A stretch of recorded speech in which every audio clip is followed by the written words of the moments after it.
Chapter 586. After Elizabeth helped Emma bathe and cook some oatmeal for the little girl, who was still clamoring for food, she realized that Eric and Julia still hadn't come downstairs. Emma was lying on the coffee table in the living room, eating with a spoon. When she saw Elizabeth looking at the stairs from time to time, the little girl quickly thought of Eric.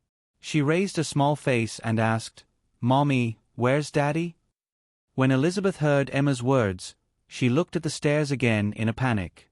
When she saw that no one was coming out, she heaved a sigh of relief. She got up and left the sofa to kneel on the carpet beside the coffee table with Emma. Elizabeth patted the little girl's head and said gently, "Emma, let's play a game, okay?" When the little girl, who was no longer hungry, heard that, her eyes immediately lit up. She put down the spoon and said, "Okay. The game is like this. From now on, when we talk, you call me Liz, and I'll call you Emma. Let's see who can last longer, okay?" Emma tilted her head and hesitated before shaking her head. "It's not fun." Elizabeth's tone was a little anxious. "Emma, if you don't want to play this game, then I won't take you to Disneyland anymore. Also, I won't take you to Coldwater Canyon Park anymore." Emma blinked her eyes and blurted out, "Auntie, take me there." Elizabeth inadvertently glanced at the little girl's empty bowl and said tentatively, "Then if Auntie doesn't give you anything to eat, I won't cook oatmeal for you either." This was a big threat. Emma immediately showed a worried look and quickly said, "Okay, let's play a game." Elizabeth sighed in relief and said, "Then, let's try it first. What should you call me now?" "Liz," Emma shouted and picked up the small bowl in front of her. "More." The little guy had just eaten some chocolate cake and a bowl of oatmeal. Elizabeth knew that she couldn't let the little guy eat any more. She said softly, "Let's eat this much today, okay? We'll eat again tomorrow morning. Talking doesn't count." Hearing Elizabeth's rejection, Emma's expression immediately became aggrieved. A child's intuition seemed to be very strange. After complaining tearfully, the little one once again blurted out without anyone teaching her. She even deliberately raised her voice. "Mommy." Elizabeth's head almost hit the glass coffee table. She patted her forehead and sighed silently in her heart. She had no choice but to take the small bowl in the little guy's hand. "Here, you can only eat half a bowl, no more." "Yes." Emma immediately nodded vigorously. Looking at Elizabeth's expression, the little one felt that she should do something. Her beautiful blue eyes turned, and once again, she called out in a tender voice, "Liz." Elizabeth, who had just gotten up, heard the little guy flexibly switching between the two forms of address. She could not help but have a thought in her heart: is this considered as being trapped in a trap of one's own making? After waking Julia up, Eric quickly figured out the whole story. The so-called child abuse tragedy obviously didn't happen. Julia had dinner with a few friends in the evening. She drank some wine and was a little tipsy. So, when she got home, she suddenly had a whim or maternal instinct. In short, she suddenly wanted to take care of the little one herself. She sent the nanny to rest and played with Emma for a while. She felt that the little girl was a little sleepy, so she coaxed Emma to sleep and then went to rest. In the process, both Julia and the nanny neglected a problem. The little one had not eaten dinner yet. Julia did not ask, and the nanny did not say anything. Both of them thought that the other party would prepare food for the little one, and the little one did not say that she was hungry until she fell asleep. So, there was the scene that Eric and Elizabeth saw when they just entered the door. Emma was woken up by hunger in the middle of the night and ran out of the baby room to look for food. Since Emma was adopted by Julia, Eric often saw the little one. 2 years ago, during the Los Angeles riots, Emma even lived with Julia at the Sharp Corner Manor for a period of time. Eric was very close to the little girl who had grown up from a little girl to the present. This was also the reason why he had never corrected the little one to call him Daddy. Although he was not fond of the customs of Western godfathers, Eric had already treated the little one as his goddaughter. Therefore, although he understood that Julia did not do it on purpose, Eric was still angry at this woman's carelessness. In addition, when he saw the movie that Julia filmed last year, the fire in Eric's heart rose even more. Last year, Eric had planned to let Julia star in another romantic comedy to restore her popularity that had fallen because she took care of Emma. But this woman took care of herself and accepted another movie contract. Well, if she accepted it, then so be it. Anyway, he had never thought of forcing his woman to only make movies for fireflies. Unexpectedly, Eric accidentally discovered that the movie was a mess. 2 reporters rushed to Las Vegas to investigate the criminal evidence of a casino tycoon, and then there was no more and then. Julia, who played the female reporter, did not even leave the hotel room for the entire movie. The plot was even more ridiculous. The whole movie was like a primary school student's 10-minute homework to deal with the teacher's inspection. When this movie was released, the critics were all scolding it. The little remaining popularity that it had accumulated from movies such as Pretty Woman and Steel Magnolias had completely dissipated. She's degenerating and ruining her own future. Lazy woman, how can she not strive to improve? The more he thought about it, the angrier Eric became. Thus, he taught Julia a lesson. He only stopped when he realized that although this woman was begging for mercy, she looked like she was enjoying the punishment. After feeding the little guy and putting him on the sofa to watch cartoons, Elizabeth looked at the stairs again. She had lost count of how many times she had done so. She felt a little sour in her heart. It's been so long, and they still haven't come down. The 2 of them must be getting ridiculous, but I have to stay here to watch the child. How hateful. This time, I definitely won't take the initiative to send myself to him. Absolutely not. With that in mind, Elizabeth finally heard the sound of footsteps coming from the stairs. She quickly hid her expression and put on a cold look. Eric and Julia walked downstairs one after another. Elizabeth ignored Eric and glared at Julia, who was still blushing behind Eric. Humph. Cheating couple. Eric sat down on the sofa, but Julia walked to the coffee machine in the corner of the living room. When Elizabeth saw Julia's proactive behavior, she felt a sense of disappointment in her heart. She was about to release her anger to Eric, but her gaze couldn't help but fall on Eric's waist. The Hermes belt that she gave Eric as a Christmas gift was missing. Oh, I left it upstairs, Eric explained casually. Humph. Elizabeth squeezed out a syllable as if to say that she didn't care. Julia quickly brewed the coffee and poured a cup for Eric. She handed it over with ice cubes. Eric picked up the cup and blew on it. He took a sip and pointed to the sofa next to him. Sit down, I have something to discuss with you. Julia nodded gently and leaned over to the sofa. However, just as she touched the surface of the sofa, she stood up. Elizabeth saw Julia's pitiful expression as she reached out to cover her back. She turned to Eric and said hatefully, "Violent maniac." However, the girl's tone didn't sound like she was complaining at all.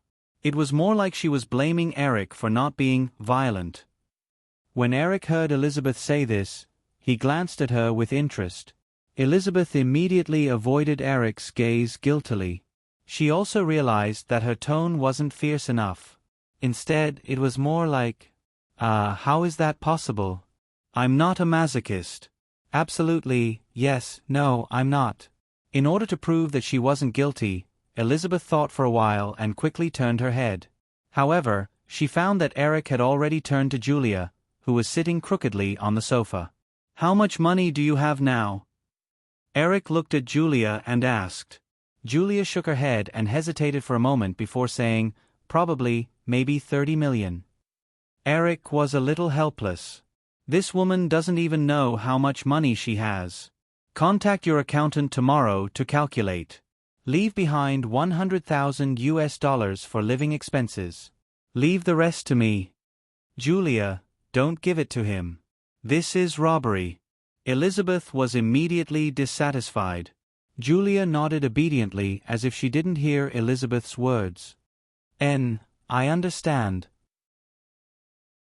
Eric ignored Elizabeth and continued, when Firefly completes the acquisition of the television network, I will exchange your money for Firefly shares. However, these shares and the subsequent dividends will be kept by me for you. When you win the Oscar for Best Actress, the right to dispose of these shares will be transferred to you. Elizabeth, who was about to say something, suddenly stopped in surprise when she heard Eric's words. She looked at Julia with faint envy in her eyes.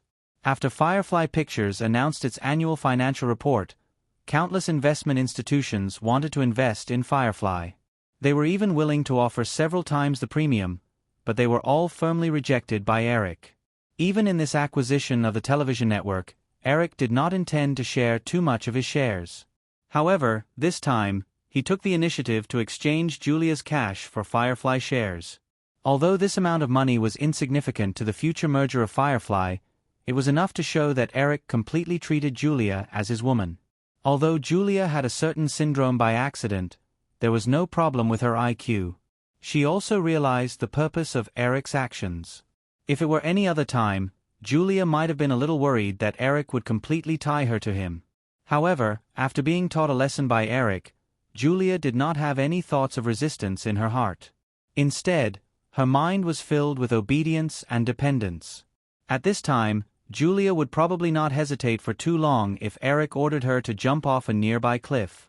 Eric saw that Julia not only did not bargain with him, but also agreed obediently. He couldn't help but feel a trace of guilt in his heart. However, since the facts could not be changed, it was best to let it develop in a better direction. Lowering his head and sipping a few mouthfuls of coffee, Eric glanced at Elizabeth and Julia beside him, as well as the little one who was watching cartoons attentively. He said, "Liz will definitely be very busy after becoming the vice president of Fox. You can't always be idle. This time, I will personally arrange your next film. Don't be lazy anymore. So, it's not suitable for Emma to stay here. The environment in Hollywood is not good for Emma's growth. I plan to send Emma to New York to be with the two little ones. I'll let Joan take care of her. Do you have any objections?" Although there were no accidents tonight, the two women also knew that Eric's suggestion was necessary. They couldn't wait for something to happen before they regretted it. Seeing Julia nod, Elizabeth asked with some concern, "What about Julia's brother and sister? Also, will Joan accept Emma?" Since the custody is on Julia's side, they have no reason to interfere. Eric said, "Also, Joan likes children very much. When Vicky went out to film, she was the one who took care of Kevin. It's not a big deal to add Emma. Since you have agreed, I'll call Joan tomorrow to discuss this matter." The little one is already 3 years old. It's time for her to go to kindergarten. By the time they finished discussing these matters, it was almost dawn. Julia carried the sleepy Emma to the baby's room. Eric continued to drink the coffee in his cup. Looking at Elizabeth, who seemed to be a little absent-minded, he once again revealed a faint smirk. He stood up and said, "Let's go. I'll show you something good." "What good?" Elizabeth subconsciously stood up as well. "The belt you gave me. I suddenly found that it has a lot of uses.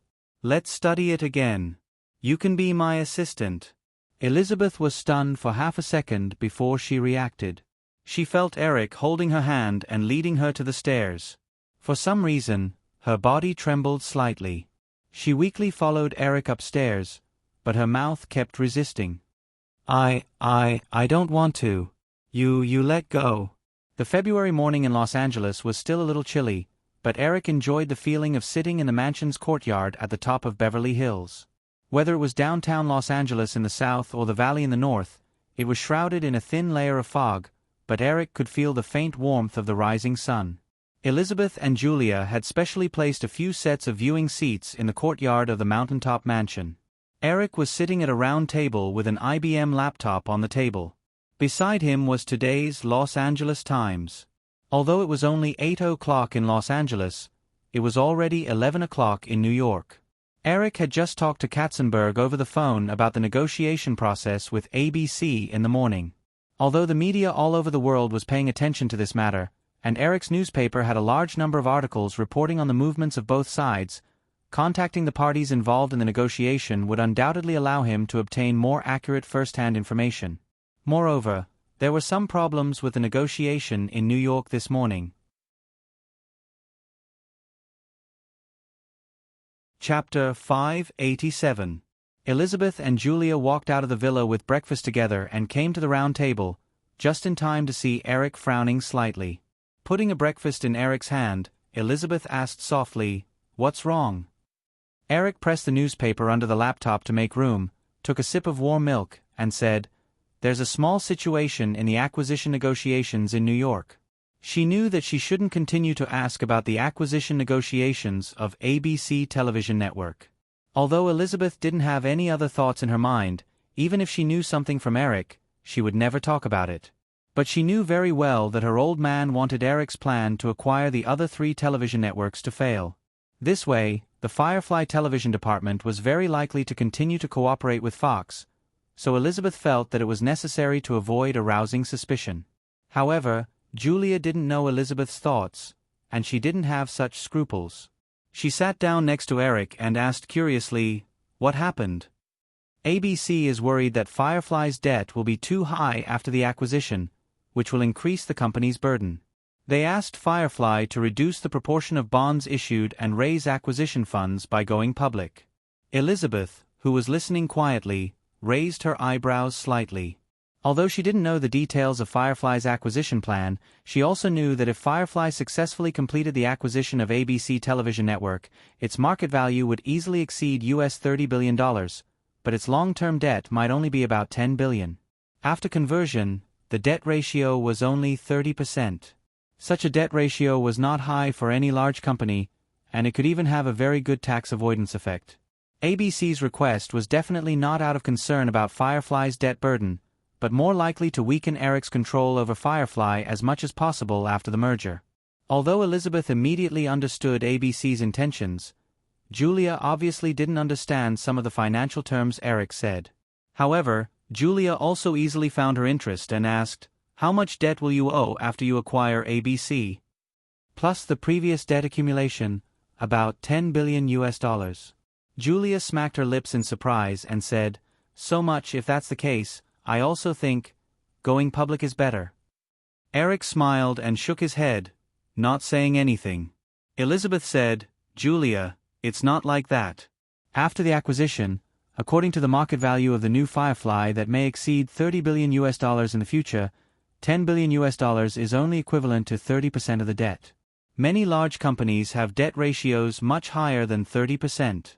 The ultimate goal of ABC is to get Firefly listed, not to reduce the debt." I don't really understand, but even if this $10 billion US is paid over 10 years, there will probably be interest. According to Firefly's profit this year, even if we add ABC's, doesn't that mean? Julia couldn't help but stick out her tongue as she spoke. She also realized that this was obviously impossible. Otherwise, how could a company with a higher debt ratio than Firefly make money like what Elizabeth said? Of course not. Elizabeth didn't mind Julia's ignorance. Instead, she analyzed with relish. According to the debt of $10 billion US with an annual interest of 5%, the principal and interest of Firefly Pictures in the first year may be $1.5 billion US.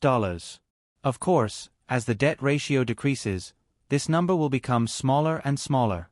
Based on the calculation of $1.5 billion US in the first year, this money is not calculated from the net profit, but from the company's revenue as the company's operating costs. Just like this year, although the total net profit of Firefly and ABC is only $1.5 billion US, the total operating income of the two companies is close to $20 billion US. Moreover, this $1.5 billion US can also serve as a tax shelter. According to the corporate income tax of about 35% in North America, $525 million US of the $1.5 billion US originally belonged to the IRS. Firefly itself is equivalent to using less than $1 billion US to pay off the debt. At the end, Elizabeth smiled and looked at Eric, somewhat gloating. Of course, with such a high debt, if Firefly's performance can't continue to grow rapidly in the future, even if it just stagnates, you will definitely be in trouble. Julia didn't understand much of Elizabeth's fast speech mixed with a series of numerical analysis. Instead, when she heard the last sentence, she looked at Eric with some worry. "It's okay. If I go bankrupt in the future, I can still live off a woman," Eric said with a smile and reached out to touch Julia's worried face. Why Lisbeth looked at Julia, subconsciously squinting her eyes and pressing her face against Eric's palm. She made a disgusted expression and waved her small hand as if she was shooing flies away. I really can't stand you guys. After breakfast, Lisbeth hurriedly drove to Century City to work. Julia followed Eric's instructions last night and took Emma to her accountant. After breakfast, Eric called Katzenberg to talk about some things before opening his email. Ever since he had Hotmail, Alan often didn't have to personally deliver documents to Eric. Many things could be solved through email. The people around Eric gradually got used to contacting him through email. After reading the emails that had accumulated yesterday, it was already past 9 o'clock. Eric packed up his laptop and put it back in Lisbeth's room. Just as he was about to go to the girls' garage to find a car to go to Praia Vista, his mobile phone rang. The call was from Amy Pascal. The two chatted on the phone for a while before Eric hung up. An hour later, Eric drove a somewhat clumsy white Chevrolet business car to a seafood restaurant in Venice Beach. Amy Pascal and Drew were already waiting there. Drew rushed over and hugged Eric. When she saw Eric's Chevrolet parked in the parking lot, she subconsciously complained, "When did you buy this car? You have such bad taste." However, as soon as she said that, she realized that it might be a woman's car. She pursed her lips and waited for Eric to finish greeting Amy Pascal. She then pulled him into the restaurant. It was still early for lunch. Perhaps they had already been ordered to sit down at the table. The waiter just served Eric a cup of coffee and walked away quietly. Eric wasn't in the mood to drink coffee. He pushed the coffee cup to the side and asked, "How many did you bring back?" Amy Pascal took out a folder from her bag and handed it to him. She said, 3. The copyright owners of Spider-Man, Fantastic Four, and Hulk have all agreed to the transfer agreement. 21st Century Pictures, which owns Captain America, insists on 30% of the investment rights for Night at the museum, and the same proportion for the subsequent sequels. They have never been willing to give in. So, it's up to you to decide whether to agree or not. However, Eric, I don't recommend agreeing. Otherwise, although you have already got the copyright, the other three companies will definitely be very dissatisfied. They will only get 20% of the investment rights and 10% of the sequels. Oh, by the way, they all chose the special effects movie Night at the museum. Eric listened to Amy's explanation and looked down at the copyright transfer agreement in his hand. In addition to Spider-Man, although the other two were first-tier Marvel superheroes, their adaptations in the original time and space were not very successful. However, as long as Spider-Man was in his hands. When he watched the Avengers series in the original time and space, Eric didn't like Captain America the most. If he really couldn't get it back in the future, then he would let Captain America hide in the Avengers. Eric also didn't believe that 21st Century Pictures could play any tricks without the cooperation of other superheroes. When Marvel Pictures got the copyright in the future, the copyright of Captain America would automatically return sooner or later. Eric didn't know much about the superhero system. After reading the 3 transfer agreements in his hand, he asked, "Is there anything else?" Amy Pascal looked at Eric and smiled. "There's a Blade Warrior that was bought by New Line a few years ago. It just expires at the end of this year. If Firefly wants to continue to maintain the copyright, they either have to negotiate with Marvel Pictures to renew the contract or shoot the movie. Other than that, there's almost nothing else. By the way, when I was investigating, I found that Marvel Comics is negotiating with Universal about the transfer of the copyright of X-Men." After the 7 chief writers of Marvel Comics left together last year, Marvel's situation this year is even worse, so they are eager to sell some of the copyright to get operating funds. The other companies were fine, but it had to be Universal. Eric had a headache. With Michael Eisner's shrewdness, once they made a move, Universal would definitely increase the chips. If they wanted to snatch it again, it would not be so easy unless they were a sucker and quoted a high price. Amy seemed to see through Eric's eyes. She smiled and said, "Eric, it's not that difficult to get the copyright of X-Men. Don't you know? Michael Eisner has been in a physical condition recently, and it may even be life-threatening. He has been contacting Michael Eisner for a heart surgery. Most of Universal's affairs are now managed by Michael Eisner's deputy. I heard that Michael Eisner also wants his good friend Michael Ovitz to be the president of Universal. Eric remembered that in the original space-time, Michael Eisner did have a major physical condition in 1994. Eric did not know the details. He only knew that before the operation, Michael Eisner seemed to have the mentality that he might die on the operating table and designated the successor of Disney. If you can snatch it, then try to snatch it. Of course, don't make too much noise. I understand, Amy nodded and said, what Marvel needs most now is funds, so as long as we offer a high enough price, Marvel will definitely choose us. Speaking of this, Amy suddenly said, by the way, Eric, I think, if you are optimistic about the superheroes of Marvel Comics, why don't you buy all of Marvel Comics now? With Marvel's current situation, maybe you don't even need $200 million to buy it. Eric shook his head gently and said with a smile, now is not the time. In short, you just have to snatch the copyright of X-Men.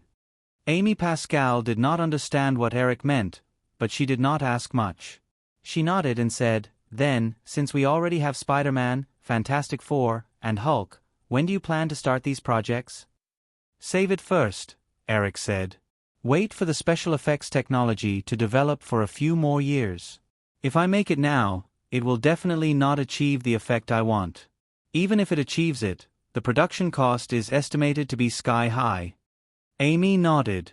When she exchanged the copyrights of these superheroes, she had already realized this problem.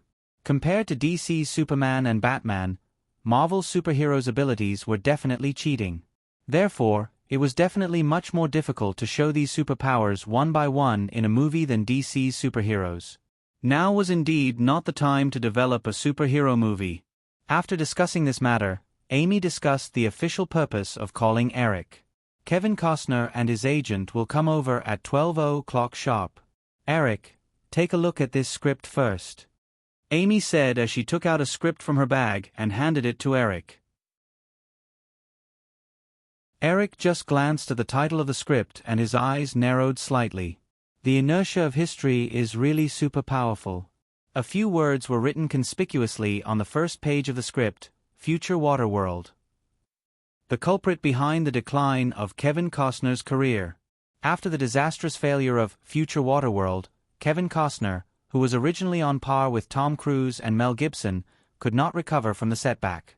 While Tom Cruise was still supporting his fame in the Mission Impossible series, as a former Oscar winner for Best Director and Best Actor, Kevin Costner could only fall to the level of playing a supporting role as Superman's father in Superman, Man of Steel. When we invited Kevin Costner to act in Mission Impossible, Kevin Costner was preparing for this movie. After I read the script, I think it's very good, and Kevin Costner hasn't reached an agreement with other movie companies, so I think, Eric, why don't you take this movie? I think it will become another Crazy Mike Ross. Amy's tone seemed a little excited, but she quickly stopped talking and smiled. Well, Eric, you should take a look at the script first. We'll talk later.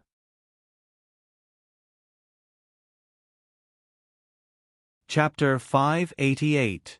Future Waterworld was similar to Crazy Mike Cruise on the water. It was also a wasteland world after the collapse of civilization, except that one was set after a nuclear war with depleted resources, and the other was set in the distant future where the land was submerged by the sea. Compared to Throat Island, which had a huge investment but ended up being a box office dud, Future Waterworld was not too much of a failure with a global box office of more than $200 million. However, the production of this film was similar to Titanic. Because of a series of over-budget situations during the shooting process, the investors had no choice but to continue to inject funds into the crew in order to avoid the early investment going down the drain. Future Waterworld ended up costing $175 million, and with the publicity fee, the total investment was more than $200 million. It was the most expensive film before Titanic. However, the outcomes of the two films were worlds apart. Titanic created an unprecedented box office record, while Future Waterworld had a global box office of more than $200 million, but relative to the investment, it still caused a huge loss to the producers. From a bystander's point of view, Eric still liked the story setting of Future Waterworld very much. If the film could take the low-cost route of Crazy Mike Cruise, Eric would definitely not hesitate to take the project. But now that he was the boss of Firefly Pictures, Eric would never touch the project if he could foresee the future prospects of the film. Moreover, with Kevin Costner already intending to star in the Mission Impossible series before Future Waterworld, Eric hoped that Future Waterworld could repeat the same mistakes so that they could take the initiative in the salary negotiations for the Mission Impossible sequels. Both Amy and Drew could clearly feel that Eric was a little absent-minded when reading the script of Future Waterworld. Drew knew that this often happened when Eric was reading the script, but it would not affect his judgment of a script. Amy Pascal, on the other hand, thought that Eric's absent-mindedness might be because he was not very optimistic about the film. Sure enough, Eric quickly flipped through the script. His expression did not have the slightest excitement when he saw a good script. He said to Amy, "Have you talked to Kevin Costner about this project?" Amy shook her head and said, "Not yet. When I was negotiating with Kevin Costner about Mission Impossible, I heard that Kevin Costner's production company was in contact with this project. Kevin Costner's agency, WMA, plans to package the project and sell it to a big studio." Eric frowned slightly when he heard the word package. Although CAA, WMA, and ICM were the three major agencies in Hollywood, because of the article he published, the other two agencies imitated CAA's package strategy. 3 years ago, Captain Hawk, which greatly damaged Spielberg's godhood as a director, was CAA's package project.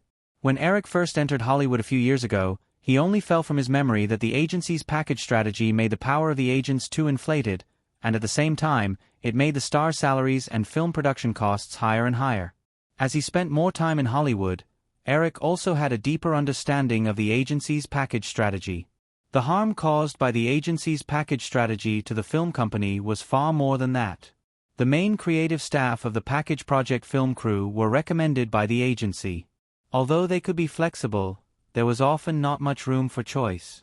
This also caused the main creative staff of a film project to be not suitable for the film, which ultimately led to the film's failure. Spielberg's Captain Hawk was the most classic example. The failure of a huge investment was the greatest damage to the film company. As the scale of the film investment increased, the impact of this damage became more and more serious. Just like the Future Waterworld in his hands, if he wanted to shoot this wasteland-style film, there was no doubt that the most suitable director was George Miller, who became famous with the Crazy Mike Ross series. The Future Waterworld, in the original spacetime, was a complete imitation of Crazy Mike Ross from the costumes to the setting, and as a result, it only imitated the outer shell. In Eric's memory, the director of this film was Kevin Reynolds, and the film was delayed to the end. Kevin Reynolds was unable to control the situation, and with a premonition that Future Waterworld might be finished, he directly quit. It could be imagined that if the right director was chosen in the beginning, the ending of Future Waterworld would certainly not be so bleak. Since it's a packaged project, let's not participate. Flowers Pictures can't have any failures now. Eric handed the script to Amy and said, "Let's pretend this never happened and concentrate on preparing for Mission Impossible." When Amy heard the word failure, she raised her eyebrows slightly, thinking that Eric was indeed not optimistic about this project. However, she also quickly realized the other meaning in Eric's words and showed an understanding smile. If Future Waterworld failed, it would certainly save a lot of money for the sequel of Mission Impossible. Looking at the time, it was almost 12 o'clock, and Kevin Costner would be coming soon. Amy hurriedly stuffed the script of Future Waterworld into her bag. Kevin Costner quickly came to the restaurant with his agent. Although he knew that Eric was behind the Dances with Wolves incident, the matter had faded after a few years. After all, Hollywood was a gamble. Everyone had to accept their loss after making a bet. If one was brooding over the success or failure of a bet, it would be impossible to survive in Hollywood. Both parties used lunch to finalize the various details of Mission Impossible. Although they had some doubts about Eric's recommendation of Brian De Palma, the director of the horror film, the people sitting there were not stupid enough to doubt Eric's vision. Taking into account Kevin Costner's age, Eric only intended to make 3 installments of Mission Impossible in this spacetime. After all, after 3 installments, unless Kevin Costner took the initiative to reduce his pay, with the increase in the pay of the lead actors in Hollywood movies, it would be equivalent to the film company working for the stars if they continued to do so. However, as long as the copyright of the Mission Impossible series was in hand, after the trilogy, it could be shelved for 8 to 10 years. When Kevin Costner's influence on the series faded, the project could still be restarted again.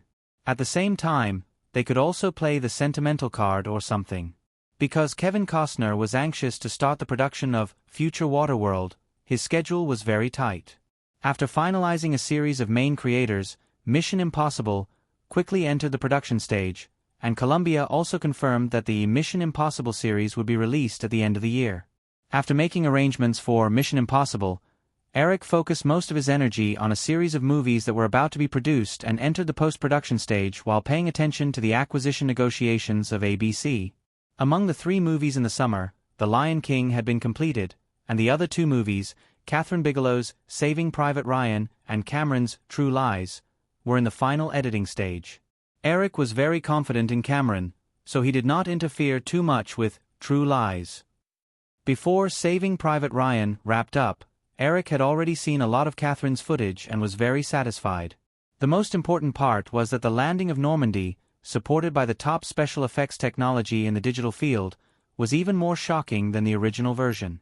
However, Catherine's directing style was very different from the original version, so Eric had to often appear in the editing room, which caused Catherine to complain from time to time. The woman was not angry because of Eric's interference in the editing, but more because of Eric's distrust.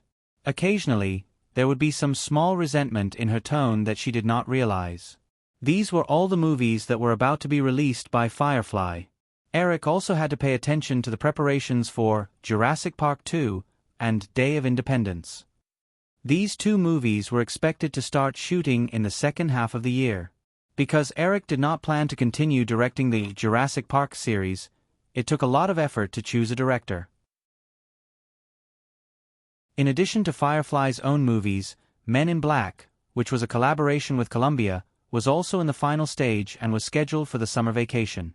Another movie, Game of the Brave, was scheduled for the end of the year because of the large amount of special effects work.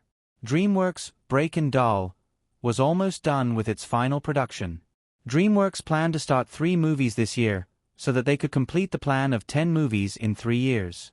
Therefore, Eric had to spare enough energy for that side. He took the time to select 2 other works and wrote the outline of Resident Evil for the scriptwriters to complete the script. At the same time, he also came up with ideas for MGM's upcoming sequel to James Bond. Since Sophie had gone to Ireland with the Braveheart crew, Eric came up with the idea for James Bond, The Golden Eye, in the normal order. However, Famke Janssen had to film The X-Files during the filming of The Golden Eye, so Eric did not give her the role of the villain. In the midst of all these trivial matters, it was soon March. This year's Oscars was scheduled for March 21st, much earlier than in previous years. However, at the beginning of March, the most important thing in Hollywood was not the upcoming Oscars. Everyone was attracted by something else. Last night, because of Independence Day, he chatted with Roland Emmerich until late into the night. In addition, he had been busy recently. Eric had planned to sleep in today, but at 8 o'clock, Eric was woken up by Elizabeth, who rushed into his bedroom. "Eric, wake up quickly. Look at this issue of Forbes magazine and the newspapers." Elizabeth's tone was a little hurried and excited. Eric woke up in a daze and reached out to hug the girl in front of him. "Don't disturb me. I'll sleep a little longer. You're the richest man in the Federation now. Why are you still sleeping?" Elizabeth hit Eric a few times. When Eric heard about Forbes, he knew what had happened. Regarding the latest issue of the Forbes Rich List, Eric and Steve Forbes had discussed several times over the phone and finally settled on a number. Although this time, it was still not Eric's true net worth, it was the most beneficial for Firefly Pictures' negotiation of the acquisition of ABC television network. 19.7 billion. I didn't expect you to have so much money. You're a whole 10 billion more than the second place, Warren Buffett. Elizabeth saw that Eric was lazing in bed and had no choice but to lie down next to him and say, You believe the numbers on this? Eric turned his body and said. Elizabeth was stunned and said, What do you mean? Eric said, This number was discussed by Steve Forbes and I, so it's not accurate. Don't make a fuss about it. Help me make breakfast. Breakfast is ready, Elizabeth said and pushed Eric hard. Then tell me, how much money do you have? Eric knew that he could not continue sleeping. He opened his eyes and took the Forbes magazine in front of Elizabeth. He looked at it and said, Look, didn't it say that because of the explosion of the film and television industry, out of the 19.7 billion in assets, 1.9 billion belongs to Firefly Pictures? Only 700 million is in other assets. If it's really that much, do you think Chris still has the ability to make a hostile takeover of LTD? Elizabeth had heard about Chris' acquisition of LTD in New York.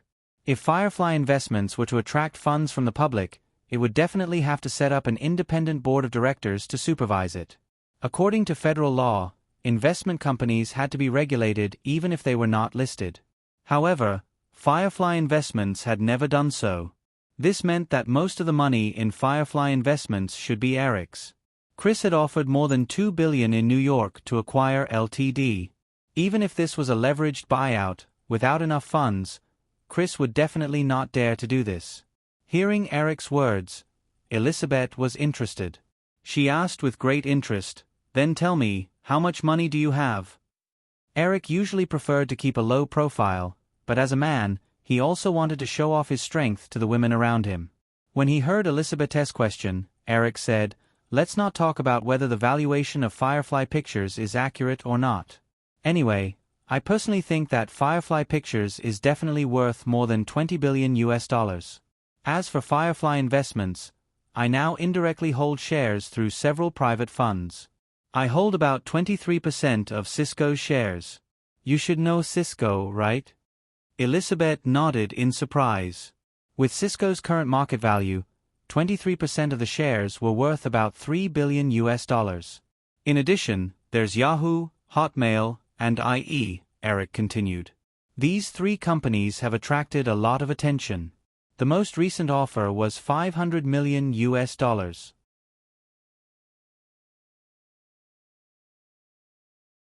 Chapter 589. Eric looked at Elizabeth's increasingly surprised expression and continued to count with a smile. 2 years ago, when the federal internet business was just emerging, I used $60 million to invest in an internet service provider called AOL and got 30% of the shares. At that time, the federal internet users were only a little more than 1 million, and AOL's market share was only 10%. But after the explosive growth in the past 2 years, the size of the internet users in North America has increased tenfold.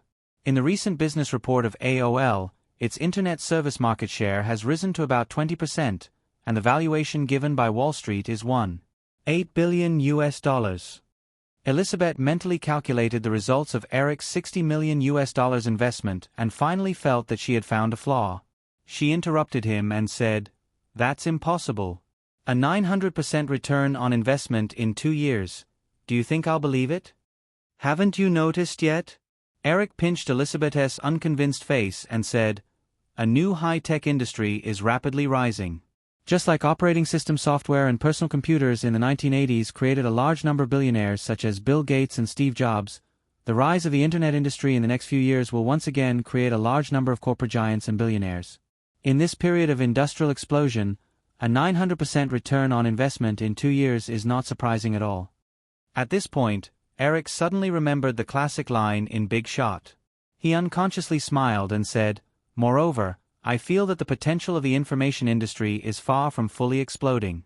Maybe in a few years, if you invest $1 million in it, it will become 10 million in the blink of an eye. Elizabeth had been in contact with the internet under Eric's influence, but she did not care much about the meaning behind these new things. After Eric pointed it out and connected it to some of the changes in life and work brought about by the internet in the past 2 years, she began to agree with Eric's words. Other than that, I also bought a mobile phone company in Europe and Firefly Software, which was spun off from Firefly Pictures. Both companies are doing very well and are worth a total of $1.5 billion without a problem. If Chris completes the acquisition of Ltd., my interest in it will not be less than 40%. Let's call it 800 million. Eric thought for a moment and smiled. Outside of Hollywood, my wealth is close to $7 billion US. It seems that I have $1 billion more than your family's assets. Elizabeth stared at Eric's somewhat detestable smile for a few seconds before she moved away guiltily. She raised a small fist and punched Eric's body powerlessly before she said in a seemingly angry and resentful tone, "Let's see how you're going to spend this much money." Eric looked at Elizabeth's originally pale face turning red. He leaned over and pressed the girl under his body. He easily caught her restless little hands and whispered in her ear, "Why don't you help me come up with an idea?" Elizabeth tilted her head weakly and snorted softly, What does it have to do with me?" Just as they were about to continue being affectionate, the mobile phone that Eric placed on the dresser beside the bed rang at an untimely moment. The two had to separate slightly. Their happy moment was interrupted. Elizabeth was a little depressed as she reached out and pinched Eric a few times. Eric quickly grabbed the girl's arm and pressed the answer button. Then, the girl's excited voice sounded from the other end of the phone. Eric, we are now the richest people in the world. I want to buy a plane." Well, Eric couldn't help but smile and sigh in his heart. This girl really knows how to spend money. Elizabeth was already a little emotional because of the sudden interruption. When she heard Drew's voice, she was extremely jealous even though they didn't meet. Before Eric could speak, she said sarcastically into the phone, "Can you afford to buy a plane?" Although the girl was a little surprised to hear Elizabeth's voice, she did not hesitate to retort, "My man has plenty of money. Not only can he afford to buy a plane, but he can also afford to buy me. Are you jealous?" Elizabeth snatched the mobile phone from Eric's hand and retorted sarcastically, "You're really a B*TCH to pester a man for money." "Haha, I've recorded it." On the other side, Drew was suddenly a little excited. "If I release this, housewives all over the world will have a good impression of the second daughter of the Murdoch family. Let's see how you're going to defend yourself then." Elizabeth did not believe that the girl would record the conversation just now. "Unwilling to be outdone," she said. "Release it. If you don't release it, you're my daughter." "If Eric is interested in this kind of play, I don't mind being your daughter." Drew's voice suddenly became a little tired. After saying this, Elizabeth's voice immediately sounded from the other end of the phone. "You're really a B*TCH to pester a man for money." Elizabeth was about to retort when she heard the recording on the other end of the phone. She was stunned. What she said just now was indeed a little thoughtless. A large number of housewives in the United States did not work, and the entire family relied entirely on the income of their husbands. If this sentence full of ambiguity was leaked out, with her identity as the daughter of the head of News Corporation, it would definitely cause a storm of public opinion.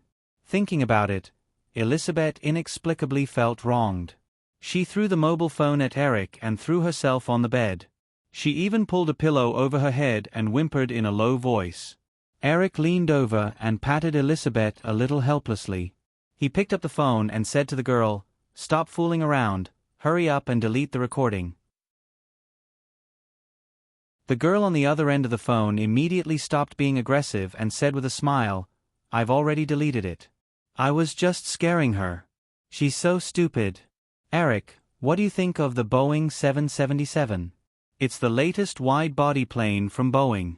I heard that the largest size is 240 feet, 73 meters.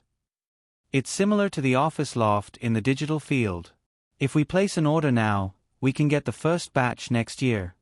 Eric pulled the pillow away from Elizabeth's head and let the girl rest on his lap. He helped her tidy up her somewhat messy hair and deliberately said to the girl on the other end of the phone, "Why buy such a big plane? If you want, just buy a Gulfstream. You can play with it however you want, I don't care." "No, a small business plane like the Gulfstream is not interesting at all. If we buy a large Boeing 777, we can still modify it. We can add a bar, a restaurant, a bedroom, a home theater and so on. We can even have a party on the plane. Eric, imagine inviting a bunch of beautiful women and you being the only man on the plane. No man could resist the temptation of such a scene. Eric had just imagined it for a while when Elizabeth, who was resting on his lap, said, "Eric, if you really do that, Julia and I will never talk to you again." The girl's voice immediately came from the phone. "Hey, you can just ignore us. It's best if you go back to Australia. Don't drag anyone else into this. Julia might not agree. You little b*tch. Eric, she's scolding me." Eric had to temporarily cover the phone and whispered to Elizabeth, "Baby, help me prepare breakfast. I'll be right there." Elizabeth stood up angrily and added before she left, "You're not allowed to buy a plane."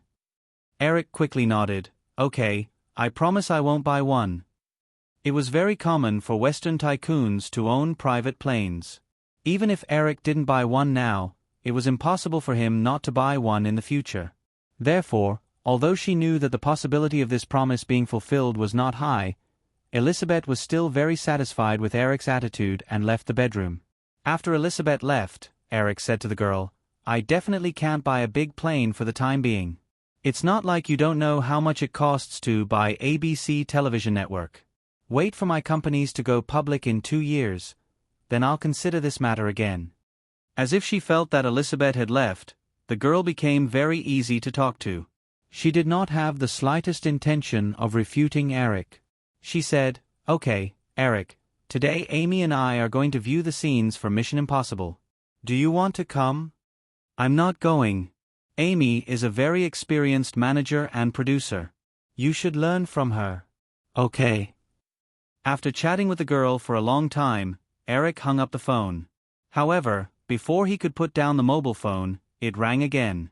This time, it was Chris from New York. After picking up the call, Chris smiled and complained about the busy line just now. Eric could only answer the phone while getting dressed and washing up. Later, Eric gradually realized that the influence of being ranked first on the Forbes 400 richest man in North America was far greater than he had imagined. The Motorola mobile phone in his hand had not left Eric's ear for the whole morning until the battery was completely exhausted. The people who called him had all kinds of purposes. There was even a charity organization that Eric had never heard of that had somehow gotten his private number and called to persuade him to donate. Even Elizabeth's personal mobile phone rang because of Eric. After she picked up the phone and understood the purpose of the call, she was embarrassed. After breakfast, Elizabeth was about to drive to work. However, she quickly returned because the gate of her mansion on the top of the mountain was filled with reporters. The narrow mountain path was completely blocked. She called her office and told them about it. After that, Elizabeth casually threw her mobile phone on the round table and complained to Eric, who was checking his email next to her, "It's all your fault. They will definitely write nonsense tomorrow."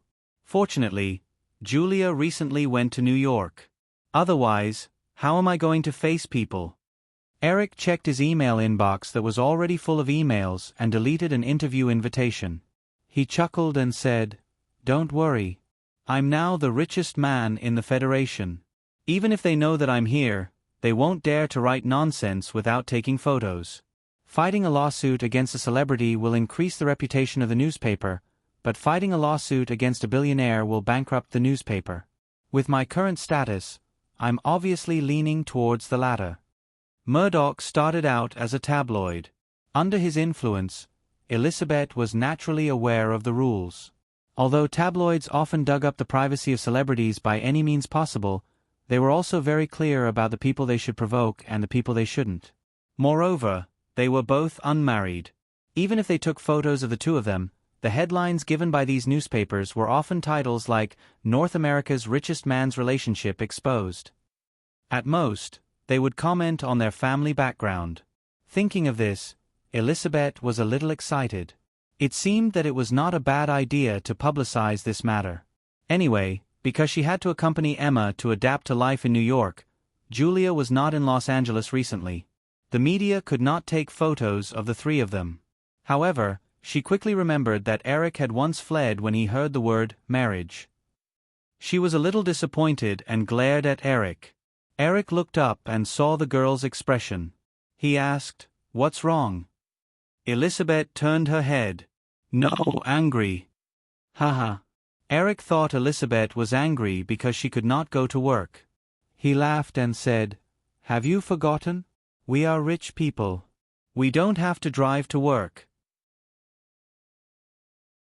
After that, Eric visually surveyed the spacious courtyard of the mansion, picked up Elizabeth's phone and dialed a number. More than half an hour later, a Bell helicopter roared and landed in the mansion. The method that was originally used to show the strength of Firefly Pictures deviated a little and made Eric a hot topic again. After leaving Elizabeth's house that day, Eric could no longer continue his low-key personal life. He could only obediently go back to the Pointy Corner villa every day. Because there were many reporters following him around again, and perhaps there were also stalkers with ulterior motives, Eric had to increase his personal security. After the release of the Forbes 400 Richest People in North America list, Warren Buffett, whose wealth was far surpassed by Eric, published an article in the Washington Post the next day to publicly question the accuracy of Forbes magazine's data. The investment tycoon insisted that Eric's net worth was definitely not $19.7 billion, and only admitted that Eric's assets were worth $13 billion. Warren Buffett, who had dominated the North American business world for 30 years, had a personal influence that was absolutely unimaginable to ordinary people. Therefore, after the article was published, it immediately attracted a lot of support. In order to maintain its credibility, Forbes magazine did not back down. Firefly, of course, also mobilized its own media resources to fight back against Warren Buffett's views. At the same time, many investment banks, financial evaluation agencies, professional financial media, and even many federal government departments participated in the battle of public opinion due to various interests involved. For a time, the general public was dazzled by the war of words in the media. Those who knew the ins and outs of this matter understood that this dispute was ultimately a dispute over the acquisition negotiations between ABC Television Network and Firefly Pictures. The main reason for this was that Firefly was not listed yet, so it was impossible to give an accurate valuation of Firefly Pictures through simple and clear data such as the price-to-earnings ratio. Therefore, there was a lot of room for manipulation for all parties. For ABC, if they acknowledged Eric's net worth, it would be equivalent to acknowledging the market value of Firefly Pictures of about $20 billion, which was almost twice the market value of ABC Television Network. If this view became true, then ABC would not be able to gain any advantage in this acquisition negotiation. But if they could pull Eric's assets to the $13 billion figure given by Buffett, then ABC Television Network, whose stock price had been rising, would basically be on par with Firefly Pictures. This would bring a huge advantage to ABC in the negotiation.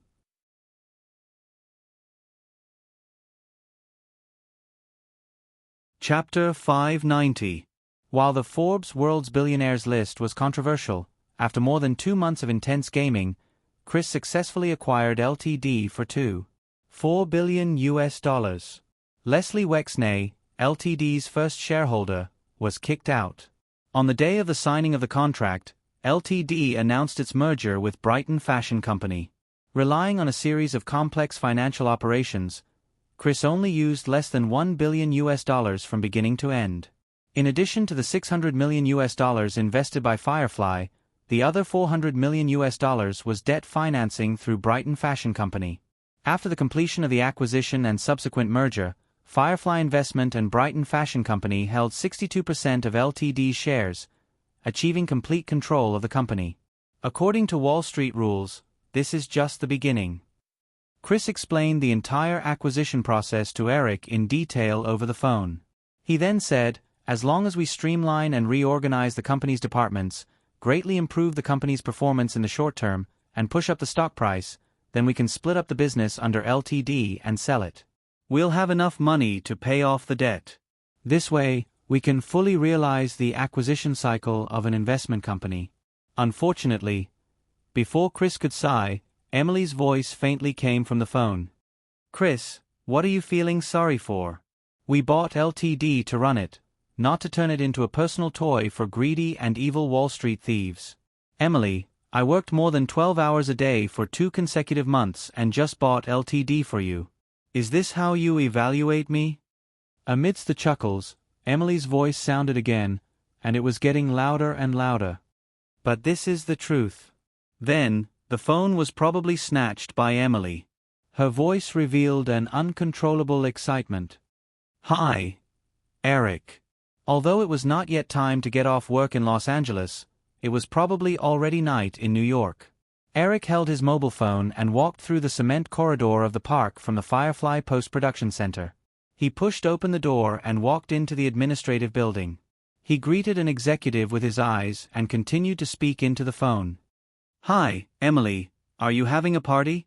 Emily replied, "Yes, Miss Roberts is here too." "Oh, and Emma, the little one is so cute. I heard she called you Daddy?" Listening to Emily's gossipy tone, Eric took the opportunity to satisfy her curiosity and said, "Yeah, I think this is a good way to teach Shashya and Kevin how to say, Daddy, in advance." Seeing that Eric didn't deny it at all, Emily seemed a little discouraged, but she quickly said, "By the way, I haven't congratulated you yet, Mr. World's richest man." "Thank you, but to be precise, I should be the richest man in America." The richest man in the United States is, of course, the richest man in the world. Emily's tone carried the unique confidence of an American. "However, you said that after taking over Ltd., you would personally tailor a publicity plan for the company. Can you start now? You know, I've been so busy recently. You guys are having a celebration party, but I have to go to a conference call now. I don't even know when I can get off work." Emily was not moved by Eric's words at all. She asked, "Then tell me what you plan to do first, so I can prepare in advance." Eric pushed the door open and walked into the conference room. He greeted Michael Lynn and the others who were already waiting there. He sat down in his seat and said to Emily quickly, "Then you can start contacting models. Don't limit yourself to the United States. Top models from Latin America, Europe, and Asia. Oh, by the way, they definitely can't be thin and stiff fashion models. First of all, they must have 3 measurements. Flat chests are absolutely out of the question. I plan to personally plan an underwear show for Victoria's Secret." Emily was about to continue asking, but Eric hurriedly said goodbye and hung up. He casually turned off the mobile phone. He had no choice. If he didn't turn off the phone, this conference wouldn't be able to continue peacefully. Putting the Motorola aside, Eric looked at the conference call on the table and asked Alan, who was sitting next to him, "Is Jeffrey online?" Alan raised his head and was about to answer when Jeffrey's voice came from the conference call speaker. "Eric, I'm here." "That's good." Eric habitually clapped his hands. "Let's get started, Jeffrey.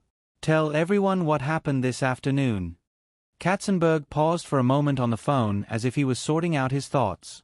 He quickly introduced the latest situation that happened during the afternoon's negotiation process.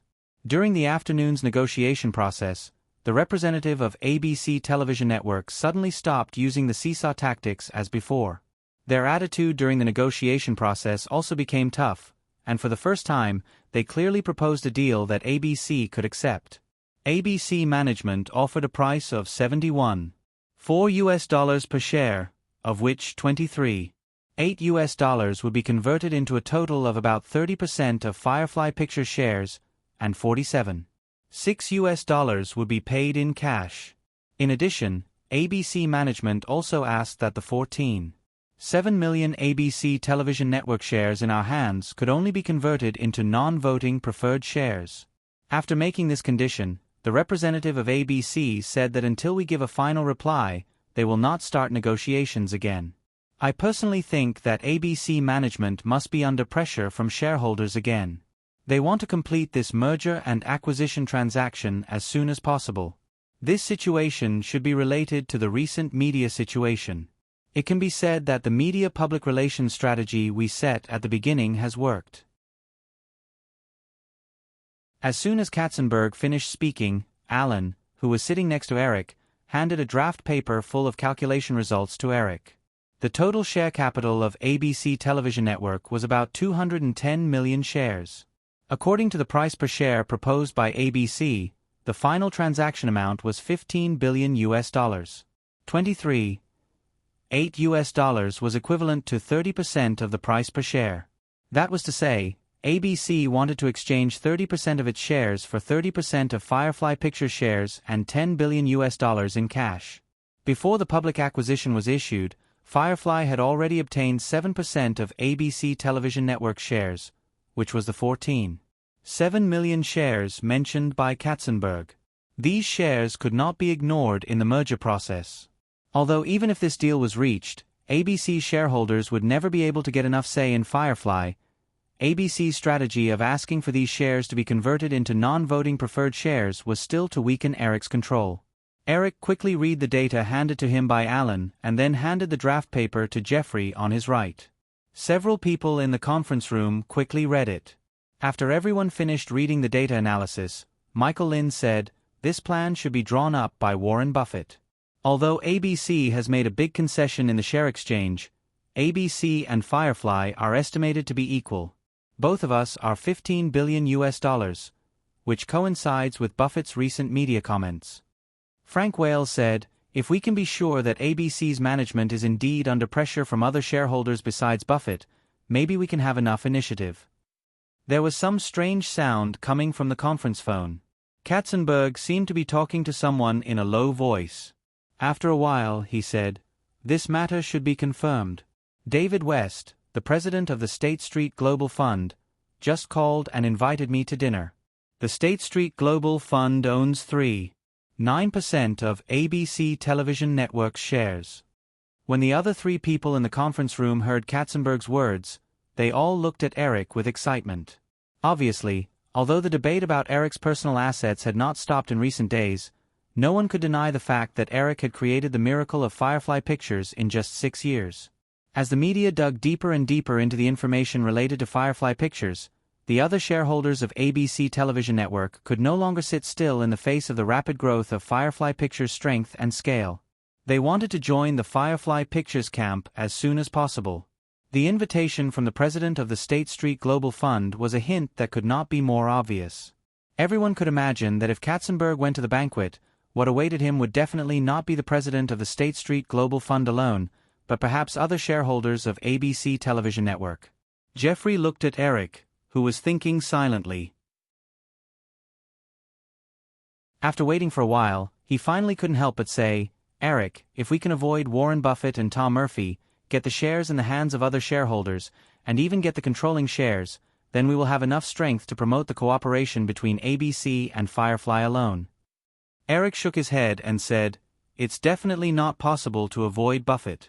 If he realizes that he has been betrayed by other shareholders of ABC, then things will definitely get worse. Don't forget, Tom Murphy is not only a major shareholder of ABC Television Network, but also the current head of ABC Television Network. He has enough strength to completely mess up the situation of ABC Television Network. Moreover, their shares are close to 40% after all. If there is a stalemate in the future, ABC Television Network will definitely be our battlefield. What I want is a strong national television network, not a wasteland." Frank Wales said, "Then what should we do next? To be honest, I still want to finish this as soon as possible and then go on a vacation." Eric was stunned. When he heard Frank Wales say the word vacation, some information appeared in his mind. He suddenly looked up and said, "Frank, where do you plan to go on vacation?" In his memory, Frank Wales had died in a helicopter crash while he was on vacation in 1994. "The Alps," Frank Wales replied with a smile, but he quickly added, "Of course if the work here requires it, I can go next year." Then next year. Eric also realized that he had overreacted. He pretended to smile as if nothing had happened and said, "You can rest for a while next year, but I'm afraid you can't this year. Even if the acquisition is completed, there are still a lot of follow-up matters. You're Jeffrey's deputy. Of course, you can't leave at this time." Frank Wales had already been greatly affected by the butterfly effect. Even if he went on a vacation this year, he probably wouldn't encounter such a coincidence again. Eric pushed the matter back a year. If he could still encounter such misfortune, then it could only be considered as heaven's will. No problem." Frank Wales agreed with a smile and said, "Eric, let's get down to business." "Yes." Eric nodded and said, "I think that since some of ABC's shareholders are already leaning towards our side and have put pressure on ABC's management again, we can also add some chips on our side to increase the pressure on ABC. Even if we can hold a shareholders' meeting to vote in the end, it would be best to get rid of the management and complete the deal. This method is feasible, Katzenberg said over the conference call.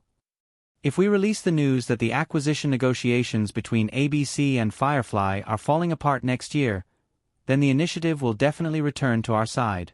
In addition, I'll go to David West's banquet later.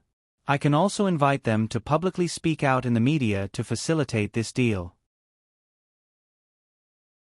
Michael Lynn also added, "We have 14.7 million shares of ABC shares in our hands. If we sell a batch of them in the next few days to suppress ABC's share price, I believe this show will be more realistic." The few of them quickly discussed the specific plan. Because Katzenberg still had to attend the banquet, Eric did not let the meeting last too long. After the final plan was finalized, Eric said, "Since this matter has reached the final stage, then we have to be prepared. Before this year's Academy Awards, I hope that both sides can finally reach a deal agreement.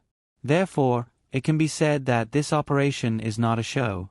Because we don't have much time, after the deal is completed, we still have to make a series of arrangements for ABC before the fall slot. All of this takes time. If we can't complete the acquisition before then, we have to decisively change our target." A few days ago, General Electric CEO, Jack Welch, sent me an email. General Electric has absolute control of NBC, so the negotiations are much easier than ABC's. As long as we can deal with General Electric, then we can take over NBC. Of course, this is only the final choice. We have done so much work for ABC. Firefly will never give up until the last moment. Because NBC no longer had friends in the original spacetime, and because NBC's management had been in a standoff with General Electric's management in recent years, the network was in a mess.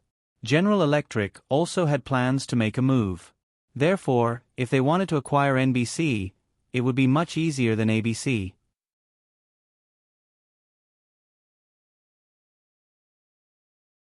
Chapter 591.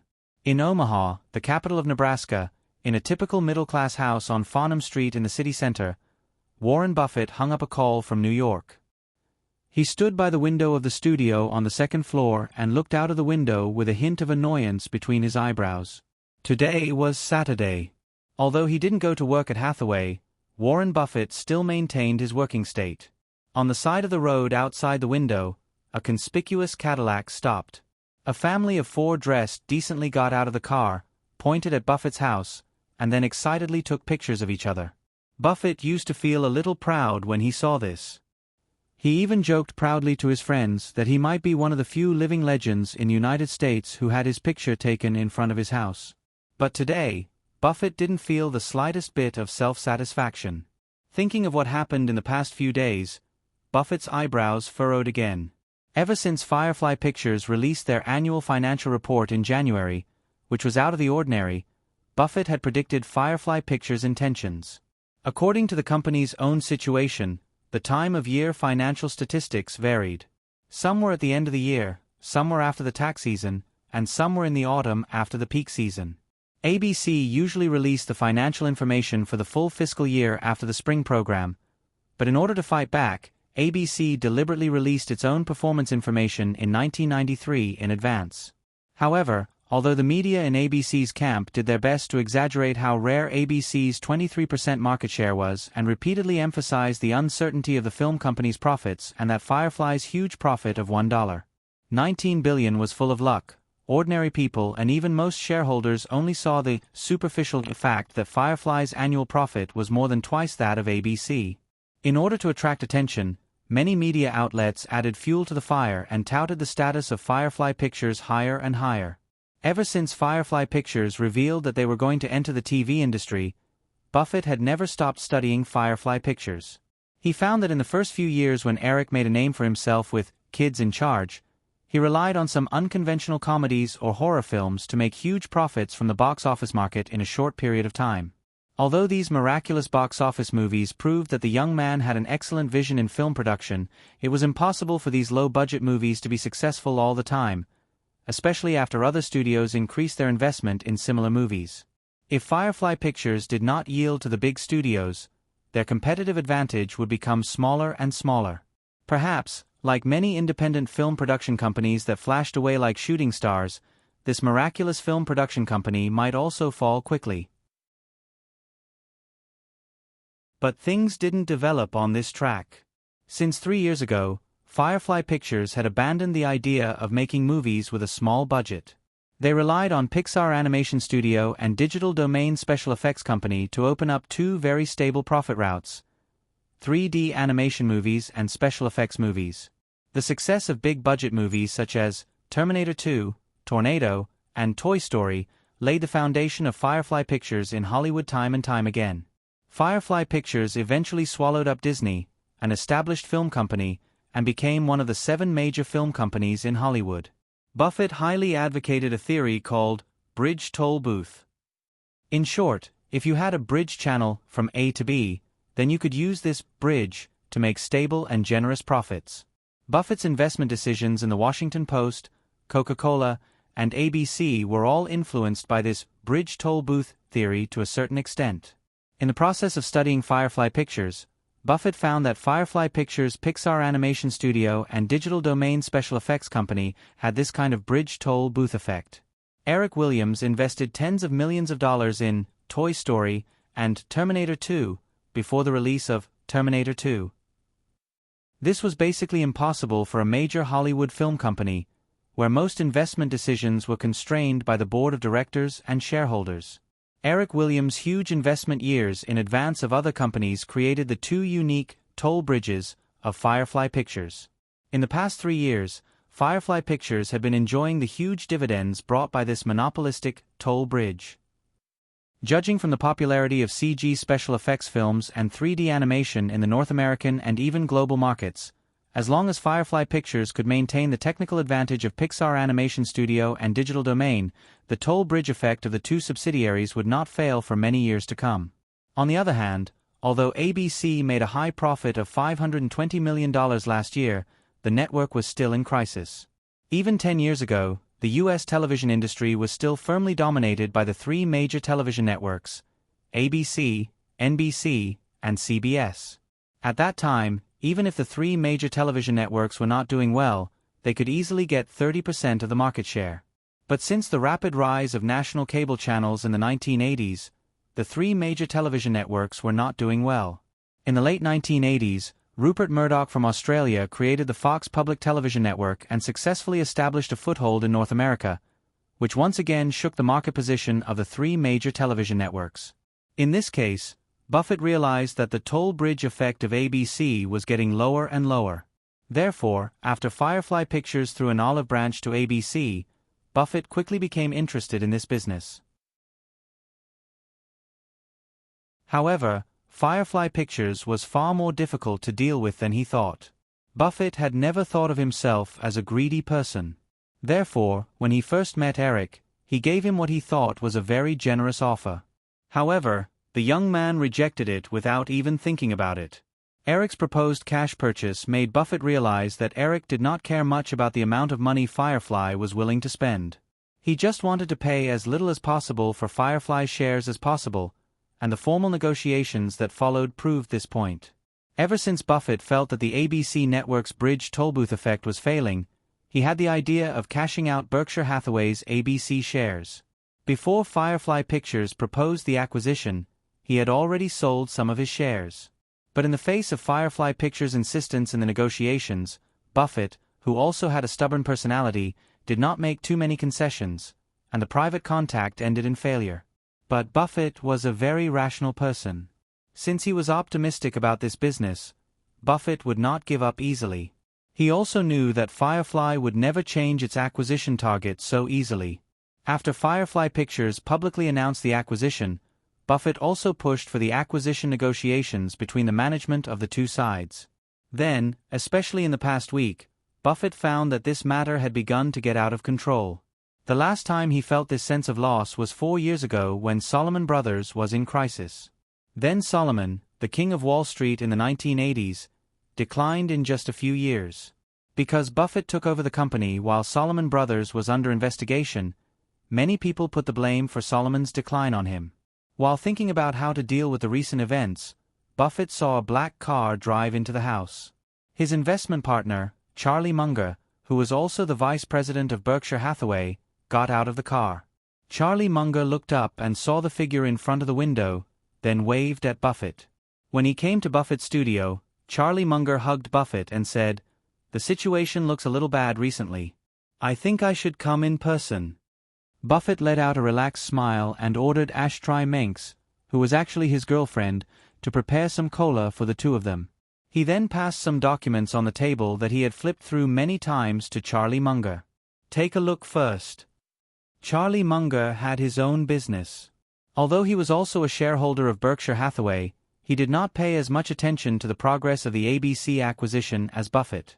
Until 4 days ago, when the media suddenly reported that the acquisition negotiations between Firefly and ABC were about to break down, and then the Los Angeles Times confirmed that the two sides had suspended contact, Charlie Munger had to take it seriously.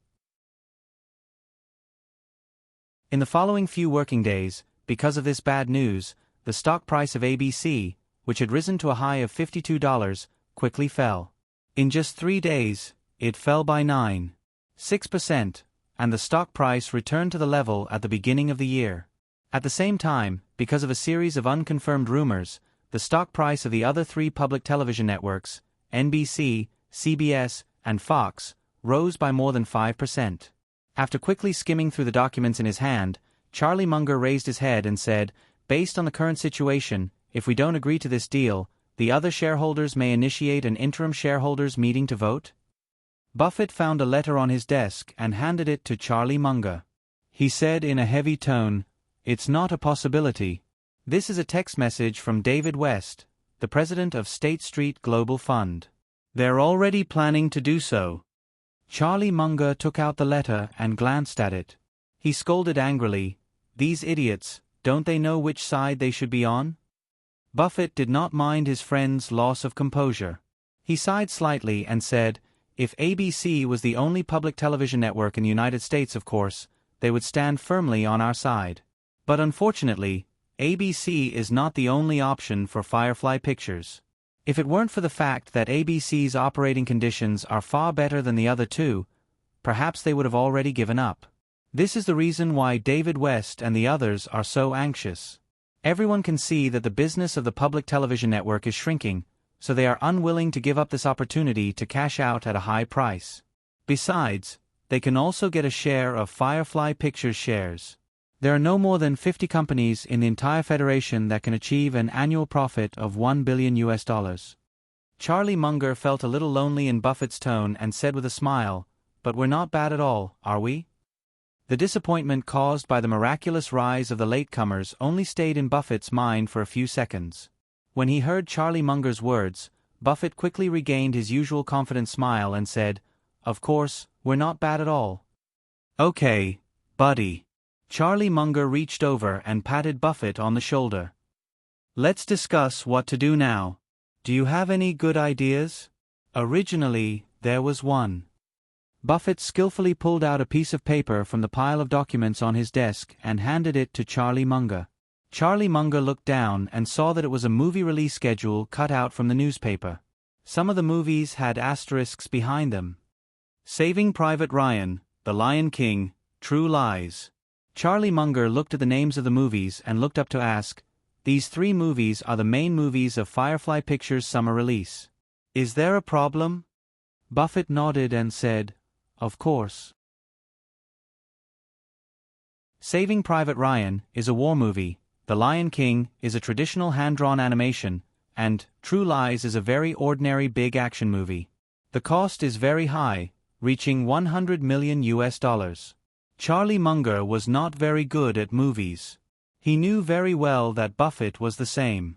It was just that Buffett had done much more work than him during this period of time, so he could only nod and listen patiently.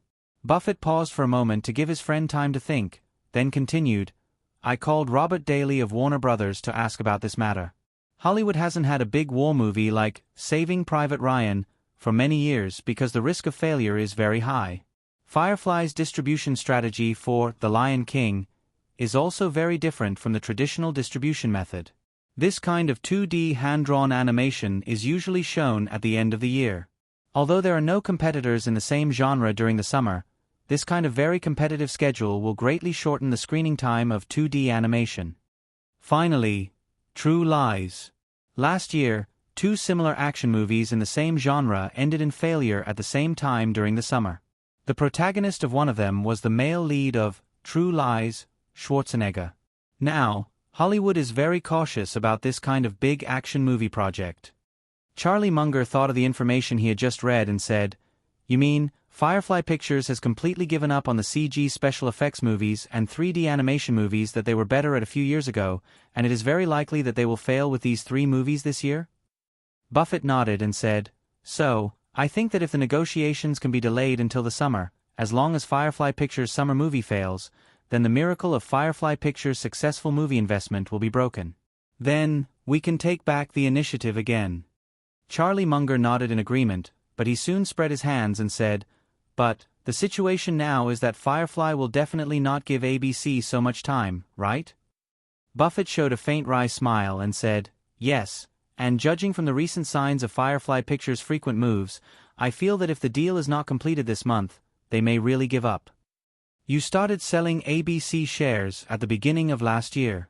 I think you must also want to make this deal, right?" Buffett did not hide anything from his friend of many years. He nodded honestly and said, "Yes." Charlie Munger said, "Then what do you think is the upper limit of Eric Williams' offer? I think it should not be difficult for you to guess this data, right?" Buffett was best at data analysis. He nodded and said, "The focus of the dispute is the share exchange. I think he may only give up 25% of the shares at most now." After saying this, Buffett was a little annoyed. If David West can hold back a little longer, the 30% deal I proposed on Monday may be effective. At most, he will give up another 2 percentage points. How about this? Charlie Munger knocked on the table and suggested, "You contact Tom. How about the three of us go to Los Angeles? Maybe we can join in the fun at the Oscars." Buffett shook his head gently and said, "I don't think this will make the young man give in. He already has the advantage now. I think that if the three of us old guys come forward personally, as long as the young man is smart enough, he will definitely give in." Buffett knew what his friend meant. He, Charlie Munger, and Tom Murphy had been rising in the federal business world for decades. They had all kinds of tangible and intangible resources in their hands. As long as they were willing to take them out in exchange, they would definitely be able to exchange for real benefits. But these benefits will not fall on us for free. If we reap the benefits in advance, we will still have to pay in the future. I don't think Eric Williams will let us take advantage of him. Charlie Munger saw that although Buffett said this, he had already agreed. He picked up the phone on Buffett's table and prepared to arrange a private jet. He said, "I'm getting more and more interested in that young man. And the cliff villa he built in Malibu. The last time I chatted with John Bond, he said that there is probably no other place in the world that is so good to build a private manor. If Eric Williams is willing to sell it, he is willing to buy that Pointy Corner Manor for $200 million US. Although Buffett did not have any particular pursuit of material wealth, he did not hide his true thoughts. He nodded and said, "That villa is really good. Although its actual value is definitely not as high as $200 million US, Eric Williams will definitely not sell it for $200 million US. He is not short of money at all." Charlie Munger dialed a number and said a few simple words. He then put down the receiver and said, "Haha, I almost forgot about this. Your title of richest man was taken away by him after only a year. Are you a little disappointed?" Buffett actually enjoyed the feeling of being in the limelight very much. Of course, he was a little disappointed. However, he still commented in a professional manner, "It shouldn't have been mine in the first place. He hid the data last year. I can still see that."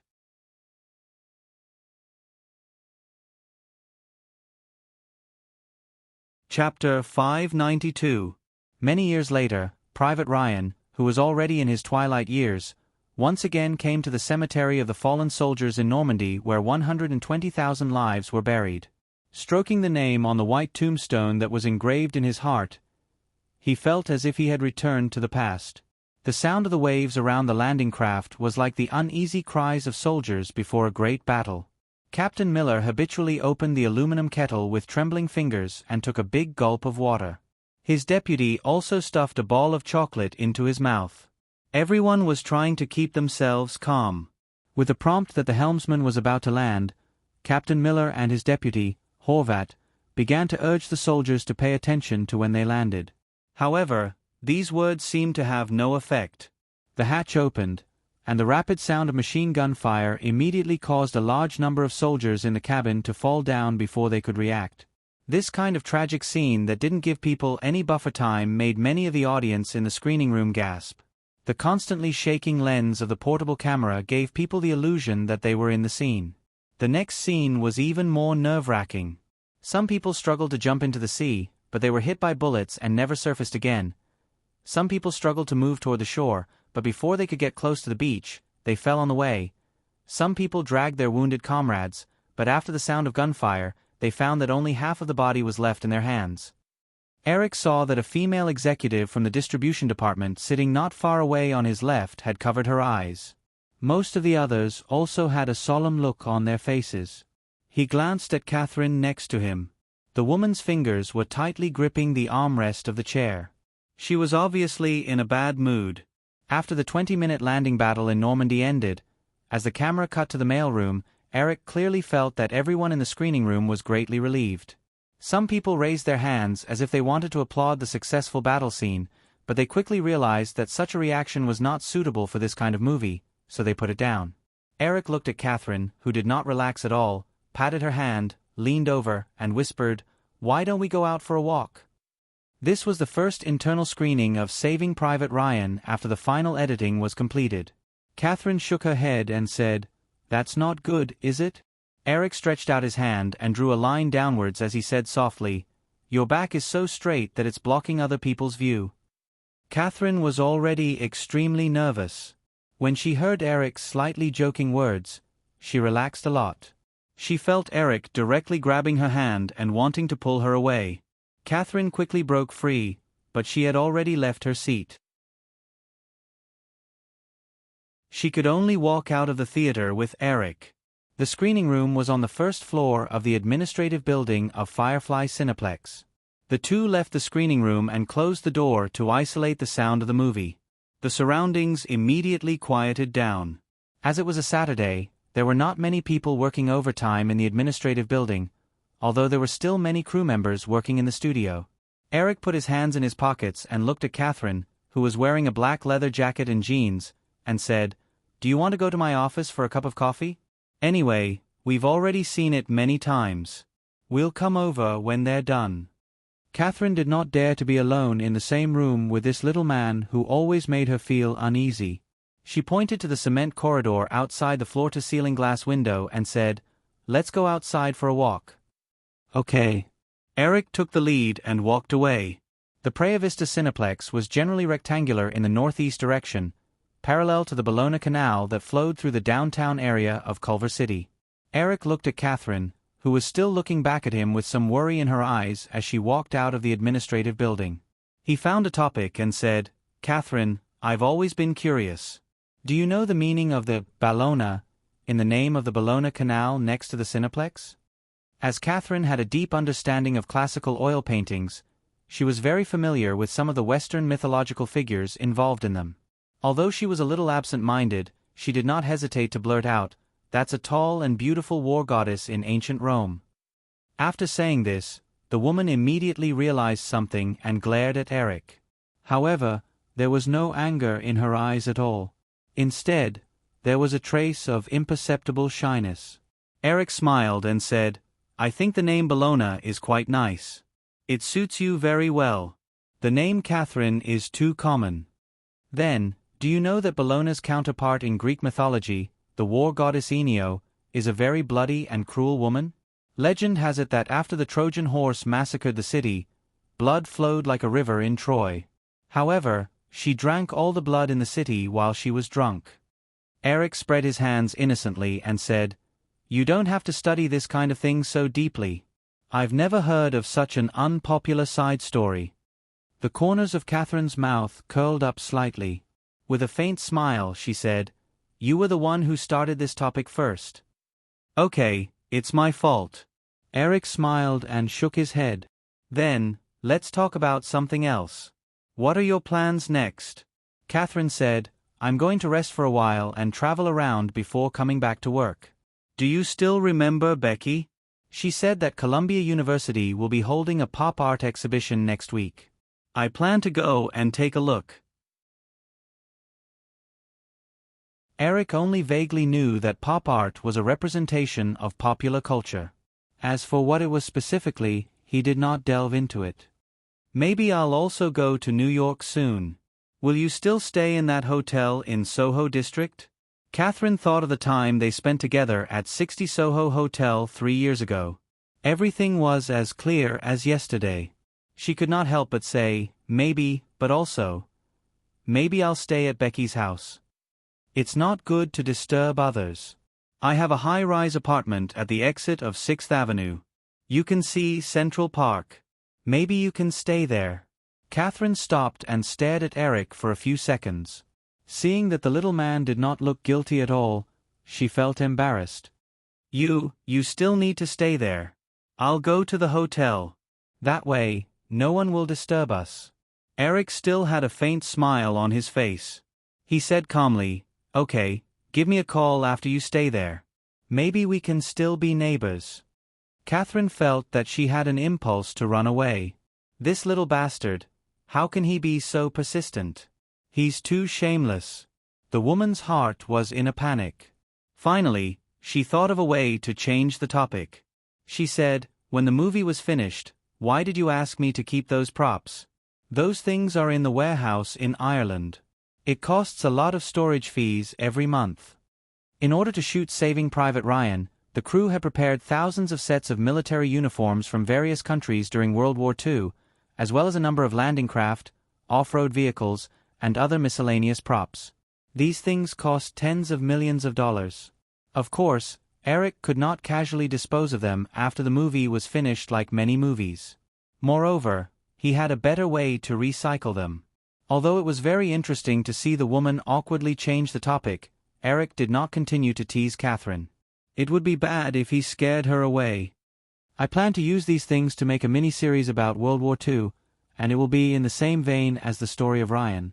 It will also reflect the story of a company deep in the enemy's rear after the Normandy landing in World War II. Catherine, you've done so much preparation before, so you must know more about World War II history than I do. Are you interested in being the producer of this mini-series?" Catherine did not answer directly. Instead, she asked, "The cost of a war drama should be very high, right? How much do you plan to use to make it?" "With these props and the production team of Ryan, the production cost of each episode will not be more than $10 million. I plan to make 10 episodes first. That's $100 million. Ryan only cost $70 million. I'm still worried about whether I can recoup the cost, but you want to use $100 million to make a TV series." Catherine shook her head and then laughed. She looked at Eric and said, "I almost forgot, you're now the richest man in America. You don't lack money at all." Eric had recently gotten used to people teasing him. He laughed and said, "I'm the richest man in America, but I'm not a fool. Don't worry, after Ryan is released, it will definitely cause a wave of war dramas. Taking the opportunity to launch a mini-series like this, it won't be a problem to recoup the cost through multiple channels. I just happen to want to buy a television network. Using this mini-series can also improve the network's brand effect." Catherine shook her head. "I don't understand these things, but I've heard some news. I heard that your negotiations with ABC have broken down?" Eric said, "It hasn't broken down, but it's at the final stage.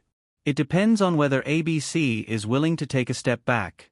If it goes well, I'll go to New York next week to attend the signing ceremony. Today is the 12th, and the Academy Awards will be held on the 21st, Catherine said. Suddenly, she did not know if she was relieved or disappointed. If that was the case, Eric would definitely not stay in New York for more than a few days. "I heard that they invited you to present the Best Picture award this time. This has rarely happened before." Due to the butterfly effect, Schindler's List, which was supposed to appear this year, was brought forward by a year. This year was a minor Oscar year, and none of the famous directors released their personal works. For the sake of viewership ratings, the Oscar organizing committee personally invited Eric to participate in this year's awards ceremony at the beginning of the year. At first, they hoped that Eric would be the first to appear to boost the popularity of the awards ceremony. However, in March, after the new issue of Forbes magazine was released, they changed their mind.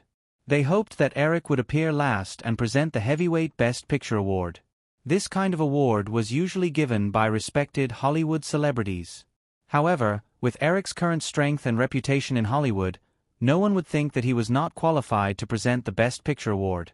Speaking of the Oscars, ICM is holding a warm-up party at the Sunset Tower Hotel tonight. Kapoor called and invited me to appear. Your agency contract is also with ICM, right? Do you want to go with me? Catherine shook her head and said, No, I plan to go home early to rest. Eric saw a flash of interest in Catherine's expression, but she immediately rejected it. After pondering for a while, he thought of a possible reason. Not only Catherine, but because of the cooperation with Firefly Pictures, Cameron's agency contract was also with ICM. Catherine obviously did not want to meet Cameron, so Eric did not say anything else. The two of them walked around the park corridor and had a cup of coffee in the cafe. When they felt that Saving Private Ryan was about to end, they walked towards the administrative building. When they walked into the screening room, the fluorescent lights were already on. The executives and publicity department employees who were attending the internal screening were whispering. When they saw Eric and Catherine walk in, everyone stopped chatting. After a moment of silence, everyone started clapping. Because the negotiations were suspended, Katzenberg, who had rushed back from New York to attend the internal screening, walked over and said, Miss Catherine, congratulations on making a great movie. If I didn't see it with my own eyes, I would never believe it. Catherine knew that Katzenberg did not say everything. He definitely meant that he would never believe that this was made by a woman. However, Catherine did not mind. She smiled and shook hands with Katzenberg. Thank you for your affirmation, Jeffrey. Katzenberg nodded and then said to Eric, However, Eric, there are two very important problems with this movie. One is the duration. It's 170 minutes, close to 3 hours. I suggest that it's best to edit it again. The other is the rating. If we cut out the overly bloody parts of this movie, it might be able to get a PG-13, but it will lose the authenticity of the scene. However, if we don't modify it, it will definitely get an R rating. Eric knew Katzenberg's character very well. As a workaholic, although Katzenberg was good at communicating with executives, he often became straightforward when it came to work. Therefore, he did not mind Katzenberg's confession. He said, Jeffrey, the rough version of this movie is 4.5 hours. Catherine and I have already trimmed it to the greatest extent. I don't think it can be shortened to 170 minutes. As for the R rating, Terminator 2 has already proven that an R rating does not mean a box office failure, so there's nothing to worry about. After all, this is a war movie. Katzenberg himself also realized this. After hearing Eric's confirmation, he did not continue to pester him. As a professional filmmaker, he also felt that the plot of this movie was so tight that it could not be modified anymore. However, out of professional instinct, he gave his opinion to Eric.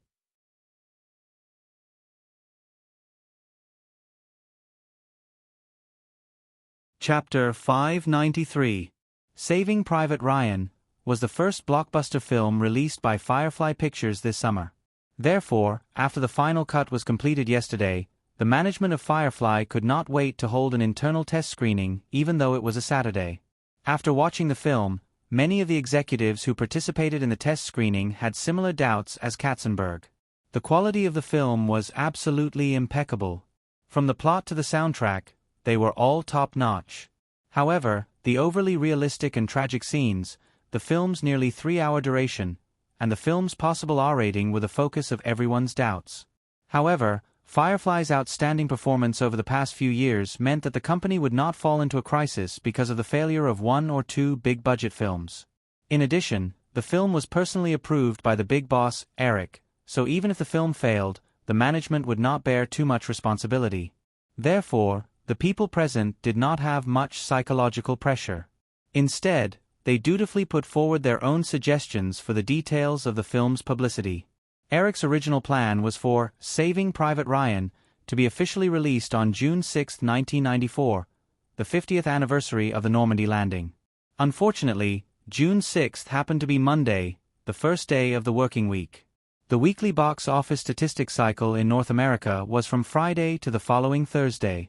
Some films might choose to be released on Wednesday or Thursday, but for the sake of box office data, unless it was a very special date, very few film companies would choose to release on Monday, the time when people were least eager to watch a movie. Therefore, the unanimous conclusion of everyone's discussion was that the 50th anniversary of the Normandy landing did not have a strong impact on the box office. It could not be considered a very special date. Eric's suggestion was unanimously opposed, and finally, it was decided that the film's release date would be brought forward to June 3rd. By the time the detailed publicity plan for Saving Private Ryan was completed, it was already 4 o'clock in the afternoon. After all, it was the weekend. After finishing their work, everyone quickly dispersed. After leaving the conference room, Catherine's originally anxious mood finally relaxed. Until now, she still remembered that after completing her first feature film, Ruthless, the executives of the small production company had harshly pointed out a series of corrections at the first test screening. Although the production cost of Saving Private Ryan was dozens of times that of Ruthless, such a situation did not happen today. Most of the people who attended the test screening were discussing the details of the film's publicity. She could not help but look at the laid-back young man walking beside her. She knew that if it were not for this young man's patience and intervention during the editing period, the effect of Saving Private Ryan would not have been as good as it was today. At the thought of this, Catherine's resentment towards Eric for forcibly cutting out some of her favorite scenes disappeared without a trace. Catherine was staring at the young man's side profile in a daze when Eric suddenly turned his head with a faint smile on his lips. "Looking at your hesitant look, do you want to invite me to dinner tonight?" "Hee, then I'll agree." Catherine wasn't annoyed by Eric's scoundrel tone. She only rolled her eyes at him. "Didn't you say that you're going to ICM's Oscar preview party tonight?" "We have to attend the party, and we have to eat dinner," Eric said with a smile. "Everyone knows that it's hard to fill your stomach at that kind of party." Catherine was hesitating about what to do when there was a rush of footsteps behind them. Katzenberg's voice was heard. "Eric, wait a minute." The two stood still. When Katzenberg came closer, Eric realized that there was an unconcealable excitement on his face. "Eric, I just received a call." "It's..." Katzenberg suddenly stopped talking and glanced at Catherine. He knew that Eric and Catherine had an unusual relationship. Otherwise, he would never have spent $70 million to film a war film like Saving Private Ryan, which was a very risky investment. However, Katzenberg did not know how far the two of them had reached. Eric was about to let Katzenberg continue when Catherine took the initiative to say goodbye. "You guys chat then. I'll go back first." The woman walked towards the parking lot after saying that. Katzenberg noticed Eric's gloomy expression and opened his mouth with a smile. However, he immediately thought of something and swallowed his words. If Catherine was a girl about the same age as Eric, Katzenberg might have teased Eric, and he believed that Eric would not be angry. However, Katzenberg could not help but shake his head when he thought of Catherine's age. However, under normal circumstances, Western women were always difficult to maintain. However, Catherine looked like she was in her 30s, and she had a temperament that even he could not help but be moved. It was no wonder that his little boss would be so attentive. Watching Catherine drive away, Eric asked, "Jeffrey, what happened?" "Oh, it's like this." Katzenberg also collected his thoughts and regained his excited look. "I just received a call. Warren Buffett, Tom Murphy, and another Berkshire partner, Charlie Munger, arrived in Los Angeles in the afternoon. The three of them are now staying at Buffett's vacation villa in Los Angeles." Buffett and Tom Murphy actually came to Los Angeles. Eric was surprised. Then, he guessed Buffett's intention and subconsciously wanted to contact Jeffrey and the others for a meeting. As soon as he took out his phone, Eric's mobile phone rang. It must be about this matter. Jeffrey waved to Eric and said, "You answer the phone. I'll contact Jeffrey and the others." Eric pressed the answer button, and Kapoor's mysterious voice came from the other end of the phone. "Eric, a friend just called and asked me for a few invitations to tonight's pre-party. Guess who is coming?" Eric smiled and said 3 names: Warren Buffett, Tom Murphy, and Charlie Munger. Kapoor was clearly stunned for a moment. Then he smiled and said, "I should have thought about it. Someone will definitely inform you of such an important matter. Then, you should make the necessary preparations.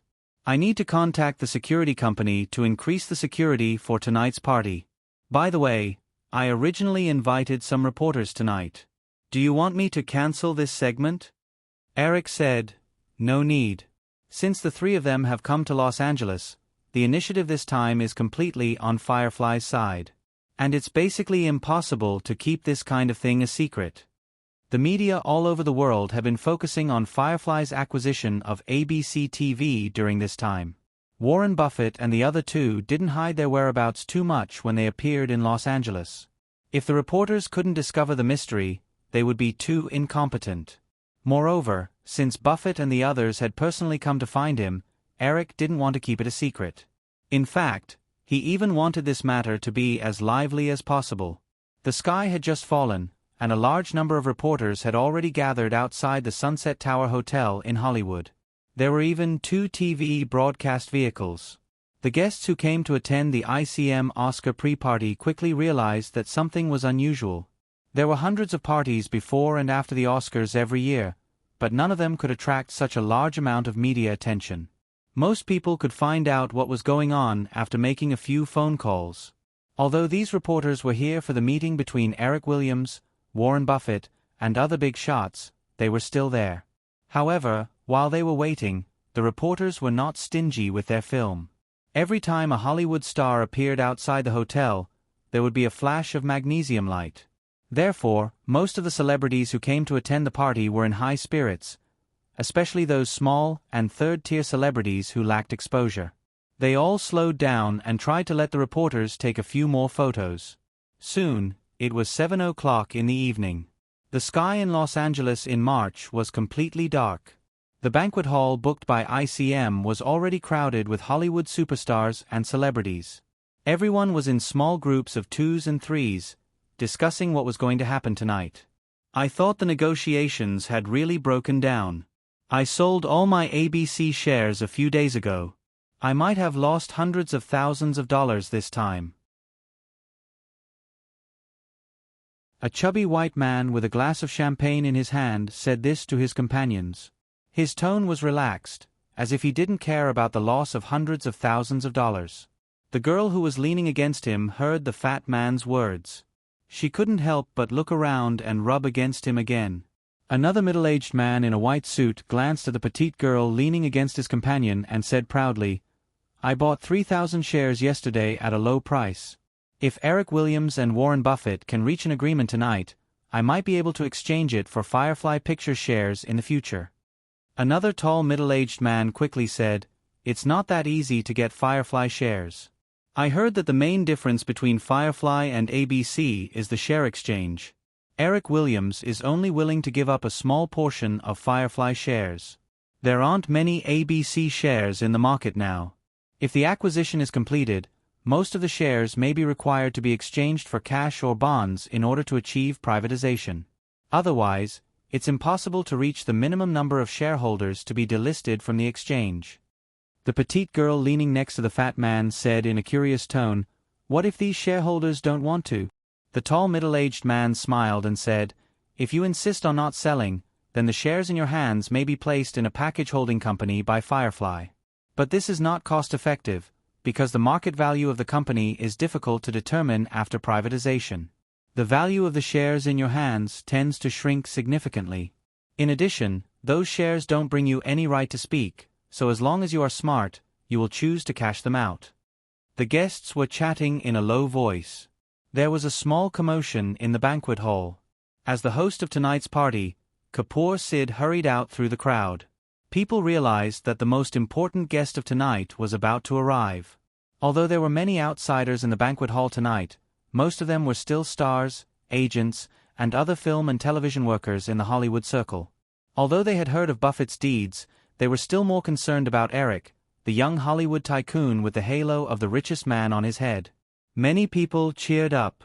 Some actresses even deliberately went to the corner to check their makeup, hoping to leave a good impression in front of Eric Williams.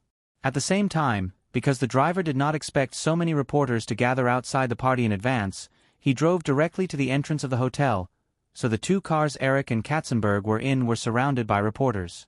It was not until Kapoor appeared with a large group of security guards and tried to push the crowd away that Eric was able to get out of the car.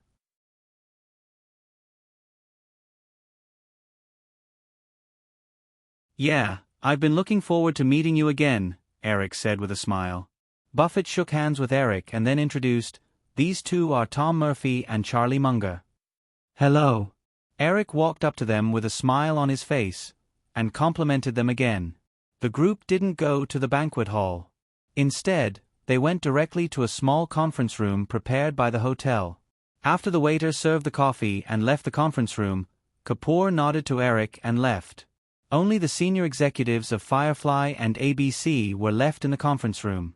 Katzenberg, Jeffrey, Michael Lynn, and Frank Wales sat on either side of Eric.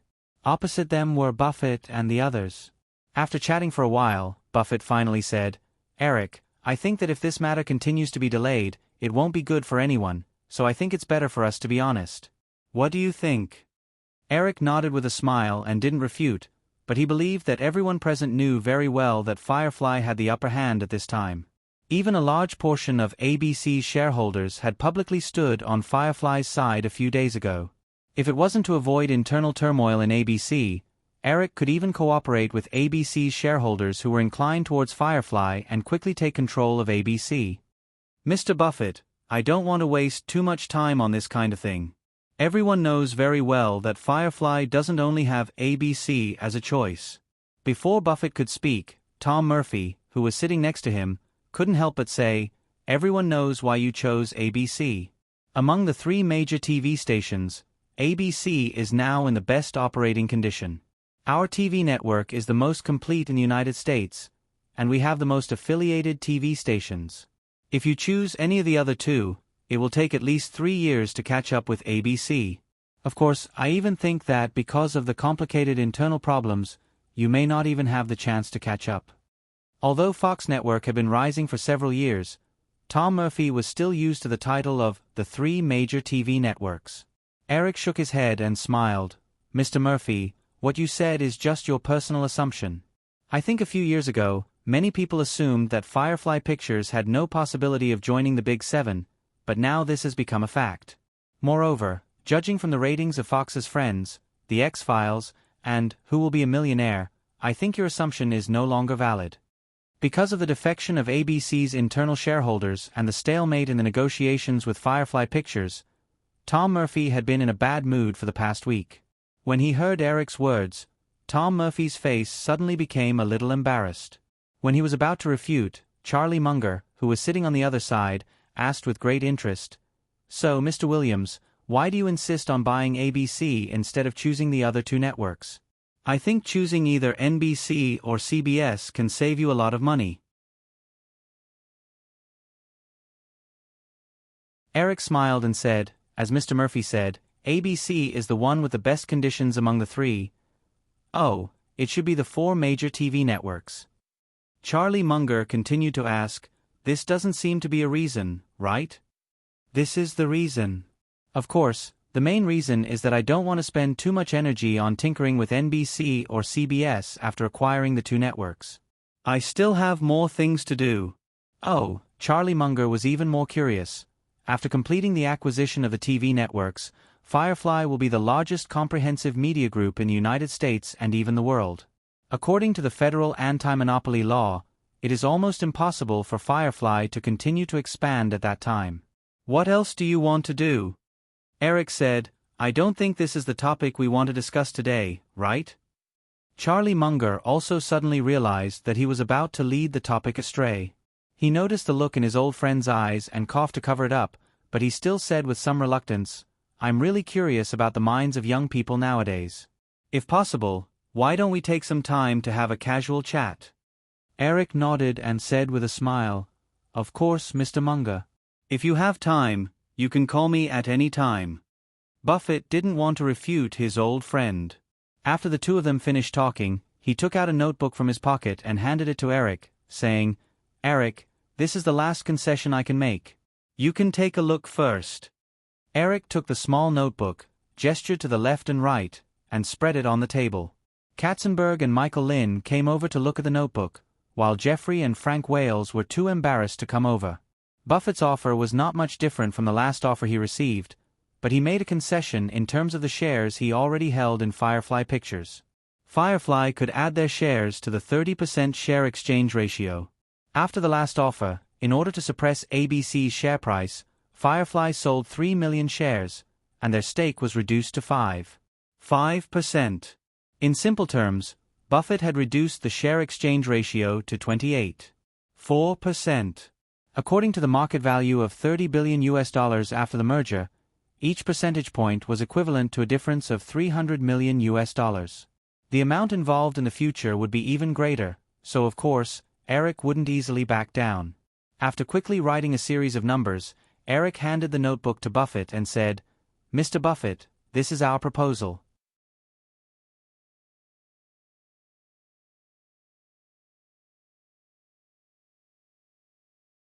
Chapter 594.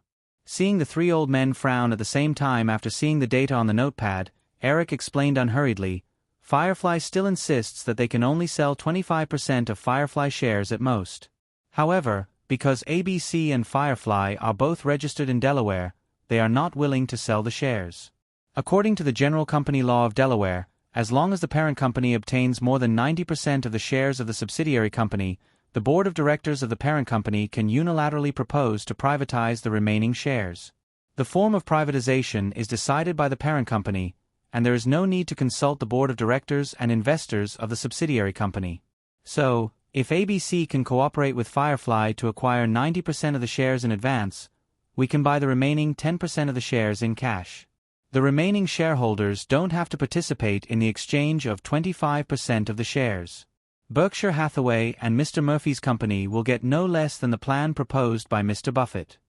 The tax in the United States was divided into federal tax and state tax, but the percentage of state tax varied greatly from state to state. Because of Delaware's special tax exemption policy, many companies in the United States would choose to register in Delaware. As a well-known lawyer, Charlie Munger saw some of the problems at a glance. "But, Eric, haven't you thought about it? This plan is still likely to lead to an investigation by the SEC. Although Eric's plan was not illegal, it still crossed the line. As the world's most mature bond market, in order to ensure the healthy development of the securities market, the United States protected the interests of small shareholders much more than the major shareholders. Eric's plan at this time was suspected of making ordinary shareholders lose their freedom of choice. Once this plan caused the small shareholders to be dissatisfied and initiate a lawsuit, Firefly would still be in controversy." Eric did not avoid Charlie Munger's gaze and said, "I've consulted the company's lawyer. This is not illegal. Similarly, the interests of ordinary shareholders will not be harmed. Firefly will still buy the shares in their hands at a price 50% higher than the stock price." While the two were talking, Buffett couldn't help but think of the decline of Salomon Brothers 4 years ago. Whenever he thought of this incident, Buffett would feel a lingering fear in his heart. What destroyed Salomon Brothers was not just the false bidding case, but the long litigation and credit crisis brought about by the false bidding case.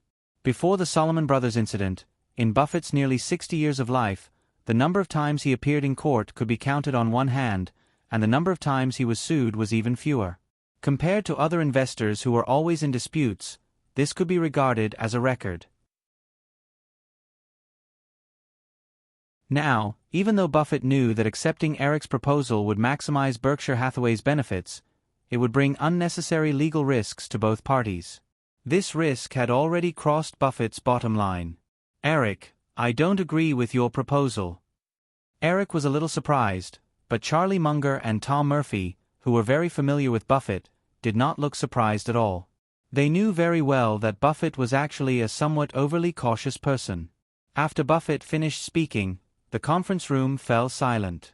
However, everyone else also realized the implication of Buffett's last sentence. Buffett disagreed with Eric's proposal, but it did not mean that he rejected the deal. Therefore, everyone waited for him to continue. Although Buffett still remained calm on the surface, he was very conflicted. Even the Solomon Brothers' predicament a few years ago did not make him so difficult to advance or retreat. If he had absolute control of ABC, although he was very tempted to cooperate with Firefly, he would probably have rejected the deal long ago. Because he was not a person who was good at bargaining. When he felt that something was out of control, Buffett would usually decisively stop the matter in order not to let himself continue to waste energy. It was the same when investing in companies. For companies that he could not control, Buffett would usually not be entangled and would sell his shares. The situation in ABC was now out of his control. Even the influence he had accumulated in the investment world for decades had lost its effect because the rise of Firefly was more legendary than his personal history. Except for him and his old friends who still insisted, many major shareholders of ABC had already sided with Firefly. Buffett knew very well that if they did not reach an agreement tonight, then with the secret support of Firefly, the group of ABC shareholders who had sided with Firefly Pictures would facilitate the deal by sponsoring an interim shareholders meeting. Once the deal was facilitated in the hands of other shareholders, then just like Eric's proposal to abandon 10% of the small shareholders, they could also draw up other plans to plunder the interests of Berkshire Hathaway and Tom Murphy. In the end, even if their economic interests were guaranteed, they would completely lose their influence on ABC and the company after the merger in the future. And once the deal failed, the consequences would be even more unpredictable. The size of the audience in the United States was fixed. The reason why ABC was able to get the #1 TV market share in North America in recent years, in addition to its own stable operating conditions, was mainly because the other two competitors, NBC and CBS, were in a slump. Regardless of whether Firefly took over NBC or CBS in the future, with Firefly's strong content production advantage, it would pose a huge threat to ABC's position.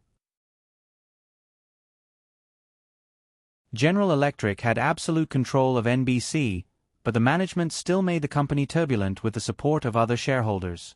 If ABC's performance began to decline because of this, the shareholders who were already dissatisfied with them would definitely make more trouble, which would affect the operation of the network and create a vicious cycle.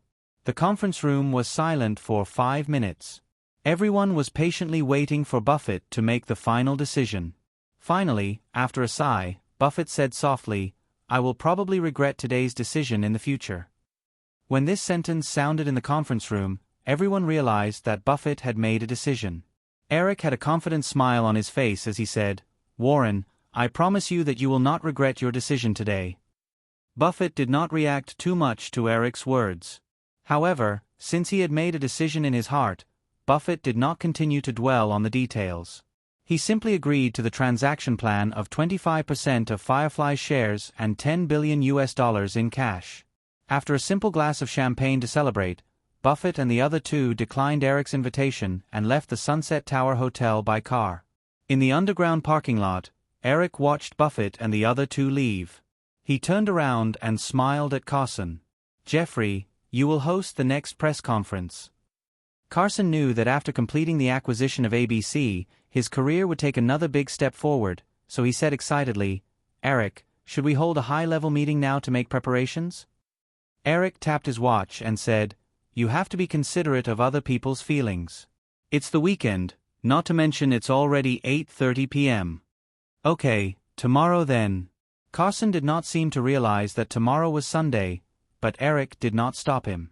Well, the executives would not scold him anyway. Carson hurriedly left to deal with the reporters who had been waiting for a long time. Eric, Jeffrey, and the other two chatted and laughed as they returned to the party. The news that Eric asked someone to send champagne to the conference room had spread throughout the party. The guests had already guessed the result of the matter. When they saw Eric appear, everyone crowded around to congratulate him.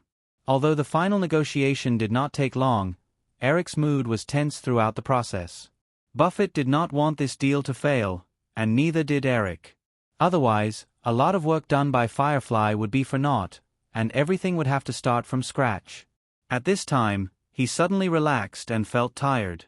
After a simple social interaction with everyone, Eric sat down on the sofa in the corner of the hall. Penelope deliberately walked past him with Kate Beckinsale and Charlize Theron. Eric smiled and patted the sofa next to him. Penelope walked over without hesitation and sat down next to Eric with a smile. Seeing Eric sitting in the middle of the sofa without any intention of moving, the other two girls looked at each other. Finally, Charlize took the initiative to walk forward and sit on Eric's left. Kate also sat down next to Charlize. Penelope did not pay attention to these small details.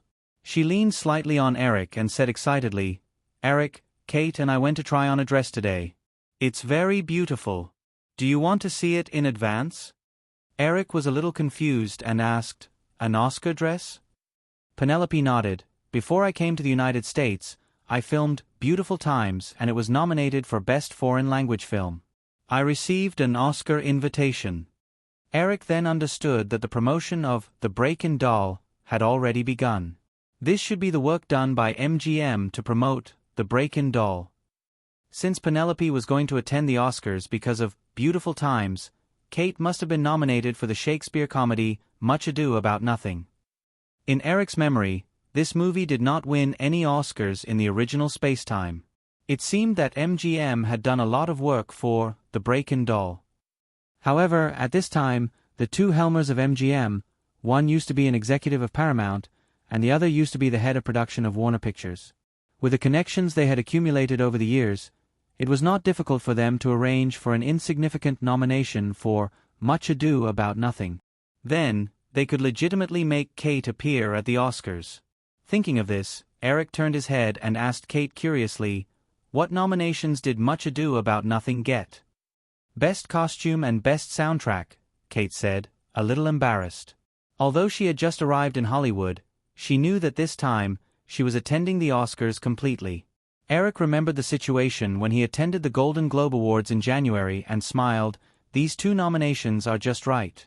If it was like the Golden Globe Awards, where there were no major awards but only a nomination for Best Picture, then it would be worthy of the name. Listening to the three of them talking about the Oscars, Charlie's eyes flashed with a touch of disappointment. Although they had moved out of the apartment that the three of them shared, Penelope still maintained a good relationship with the two girls according to Eric's request. Although Charlie quickly picked up a glass of red wine to hide his expression, Penelope still noticed the change in Charlie's expression, so she said to Eric, "Eric, why don't you help Charlie get an Oscar invitation too? I think this will be a piece of cake for you." Eric looked at Charlie, who was obviously looking forward to it but still maintaining a reserved expression, and said, "There's no need. When next year, the three of you can attend the award ceremony together. Maybe you can even be the guest presenter at the same time." Hearing Eric's refusal, Penelope did not say anything more, but Charlie lowered his head slightly in disappointment. Kate's bright eyes dotted between Eric and Char's, and she raised her eyebrows without anyone noticing. She felt that Eric was definitely doing this on purpose. Eric just happened to notice the slight change in Kate's expression, but he did not mind that she saw through it. He still had a smile on his face and suddenly asked Kate, "Have you been smoking recently?" Kate was stunned and immediately shook his head. No. Eric dragged his voice. "Looks like you have." Kate also realized that her guilty conscience was too obvious, so she quickly said, "If you want to deduct my pay, then deduct mine." Eric smiled and said, "Actually, you can also pay them privately." Kate stared at Eric's faint smile and realized that Eric did not mean to take it seriously, so she went along with Eric's tone and said, "Okay, then punish them. I'll compensate them privately." Eric shrugged slightly, leaned back on the sofa, and took a sip of red wine. He waved his hand and said, "You guys go play, I'm going to rest for a while." Maybe it was because he relaxed, but when Kate heard Eric's words, he said, "You sound like an old man." "Oh," Eric nodded and said, "Penny, Charlie, you guys go play. Kate, stay with this old man for a while. Charlie, let's go dance." Penelope got up and held Charlie's arm. She smiled and walked towards the dance floor. Eric looked at Kate, who was sitting in his original position, and patted Charlie's seat. He said, "Come here." Kate moved in the opposite direction and said, I was just joking. This is a public place, you can't mess around. If that's the case, what are you afraid of? Come here. Kate's attitude was very firm. I'm not going over.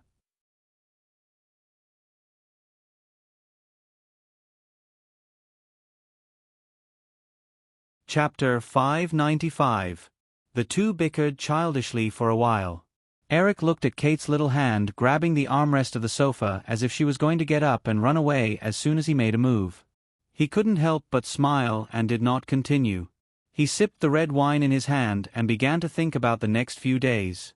With Buffett and Tom Murphy, plus other shareholders who had already turned to his side, there would be no obstacles to Firefly's acquisition of ABC. However, all this was actually just the beginning.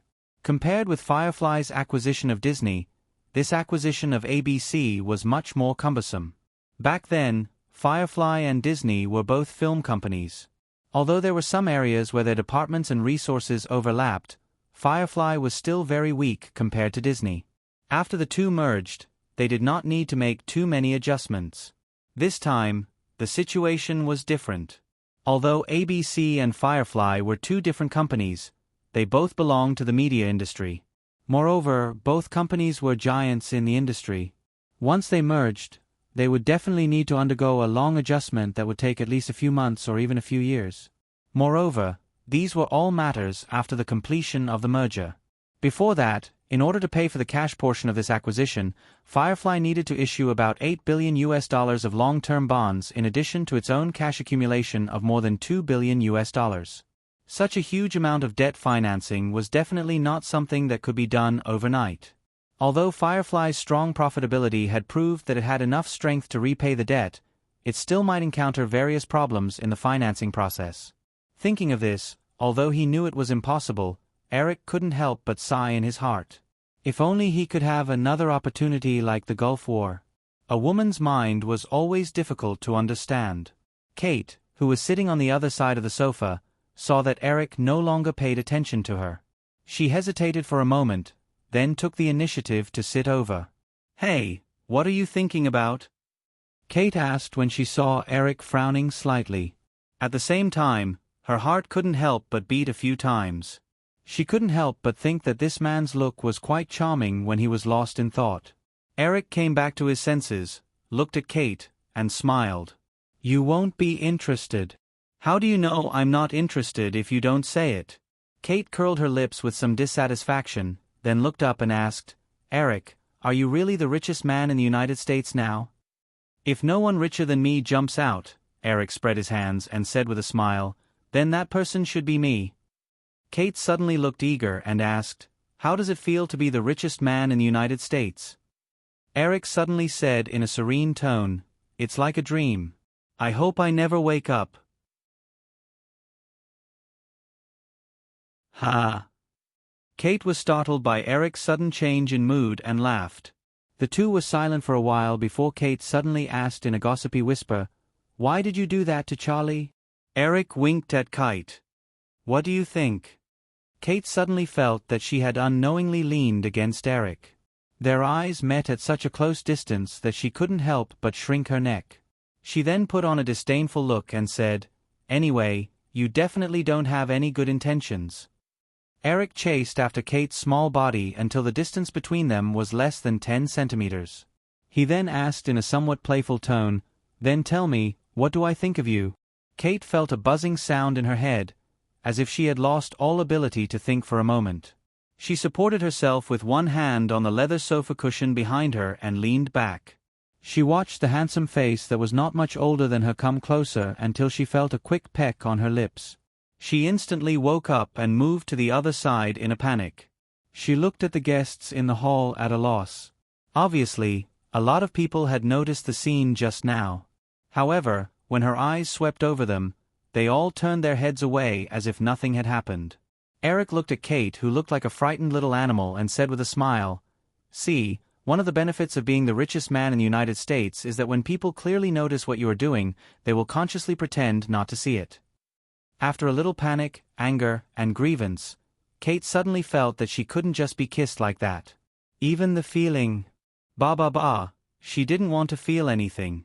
Looking at Eric's hateful smile, driven by unwillingness, Kate suddenly jumped on Eric, surprising all the guests who were secretly watching them. She held Eric's head with her two small hands and kissed him fiercely. Kate clumsily nibbled on Eric's lips for a while before straightening up. She proudly raised her chin and made an expression that said, "It's just a..."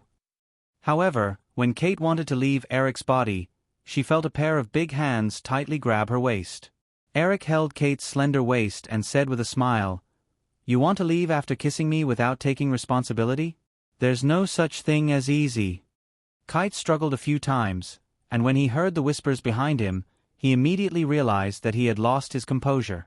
However, since things had developed to this extent, it was impossible for him to redeem himself. Although he was very regretful, Kate still forced himself to show a stubborn expression and bargained, "What do you want?"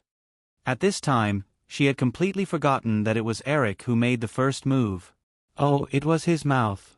"There are a lot of people here, why don't we find a place to talk in detail?" "Okay," Kate said with an "I'm not afraid of you" look, "then let me go first."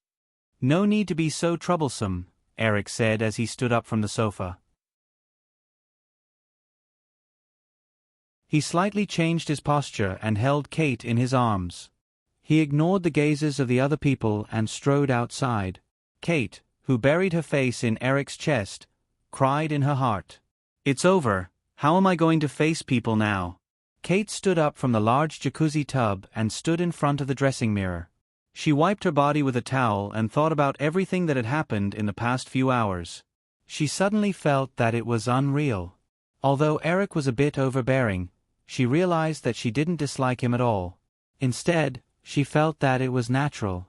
This was because when Penelope occasionally chatted, she inadvertently revealed that although Eric looked gentle on the surface, he was actually a very overbearing person. Moreover, although she never said anything on the surface, and it wasn't easy for others to see through her expression like Charlie, it was impossible to say that she didn't envy Penelope. After dawdling for a while, she walked out of the room and saw Eric, who had already showered and changed into his pajamas, lying on the bed and casually flipping through a magazine. No matter what kind of personality a woman had, in front of a man who had just had sex with her, she would often act like a little bird. Kate quietly walked barefoot across the wooden floor of the bedroom and quietly walked to the side of the bed beside Eric. She suddenly smiled and said, "Now, Charlie feels even more uncomfortable in her heart." Eric's gaze was still on the magazine as he casually said, "I didn't expect you to still think of your good sister under such circumstances." Kate also felt that her thoughts were a bit jumpy. She smiled and raised her face to ask, "You still haven't told me, why did you deliberately give Charlie the cold shoulder?" Eric pretended to think for a moment and then said, "I don't know, I just wanted to do it for no reason. You know, a big shot like me is always a bit temperamental." Kate hit Eric and said, "You're really despicable." Eric didn't dodge and said with a smile, "You know, when a woman says this kind of thing, I usually listen to it the opposite way." Kate also laughed a few times for no reason, but soon fell silent again. She suddenly said, "Hey, will you buy a house and raise me like you did with Penny?" Eric put down the magazine in his hand and asked, "Do you want it?" Kate didn't hide her true thoughts. "It would be great if I could just have a house.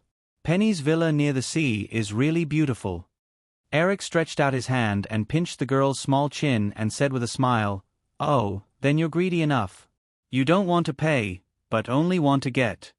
Kate shrunk her neck a little embarrassedly, but didn't mention this topic again and asked, "Hey, you have so many women around you, is there any that you really like? Don't you think this topic is inappropriate? I'm curious, tell me. It doesn't matter if I like or not, I just want to possess." Eric said as he stared into Kate's eyes and said, "So, from today onwards, be my woman and don't think about running away." Kate shrunk her neck a little in dissatisfaction, and her voice trembled slightly, like a small beast trapped in a trap. She weakly resisted, "You can't do this." Eric reached out to turn off the table lamp, pulled up the quilt and said to Kate, "Okay, go to sleep." The The sudden darkness in the room made Kate inexplicably calm down. She felt that Eric might just be joking, so her heart relaxed even more. After a while, Kate pulled off the bathrobe on her body and gently leaned against Eric. After some time, Kate's voice came from the bedroom again. "Hey, are you asleep? Soon, if you have any questions, ask them tomorrow." "I suddenly realized that you have a lot of questions." Kate chuckled and said unrelentingly, "Last question." "Say it." That, although it was covered by the darkness, Kate still seemed a little embarrassed. "How do you feel when you're with Penny and her sister?" After a short silence, there was a slight rustling sound in the bedroom, and then Kate exclaimed in a small voice, "Ah, why are you here again? You asked for it."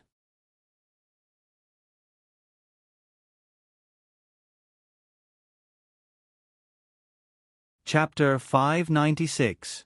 Early the next morning, all the mainstream newspapers in the United States reported that Eric and Buffett had met again and reached a preliminary merger agreement. Because it was the weekend edition, the Los Angeles Times even used a large section to report on Firefly last year. Eric was eating breakfast and reading the newspaper when he heard a slight noise coming from the dining room door. Turning around, Kate appeared at the entrance of the restaurant wearing only a large white men's shirt. Eric realized that the women didn't find his clothes to wear without him teaching them. It was mainly because they often wore formal gowns before spending the night at the Pointy Corner Manor.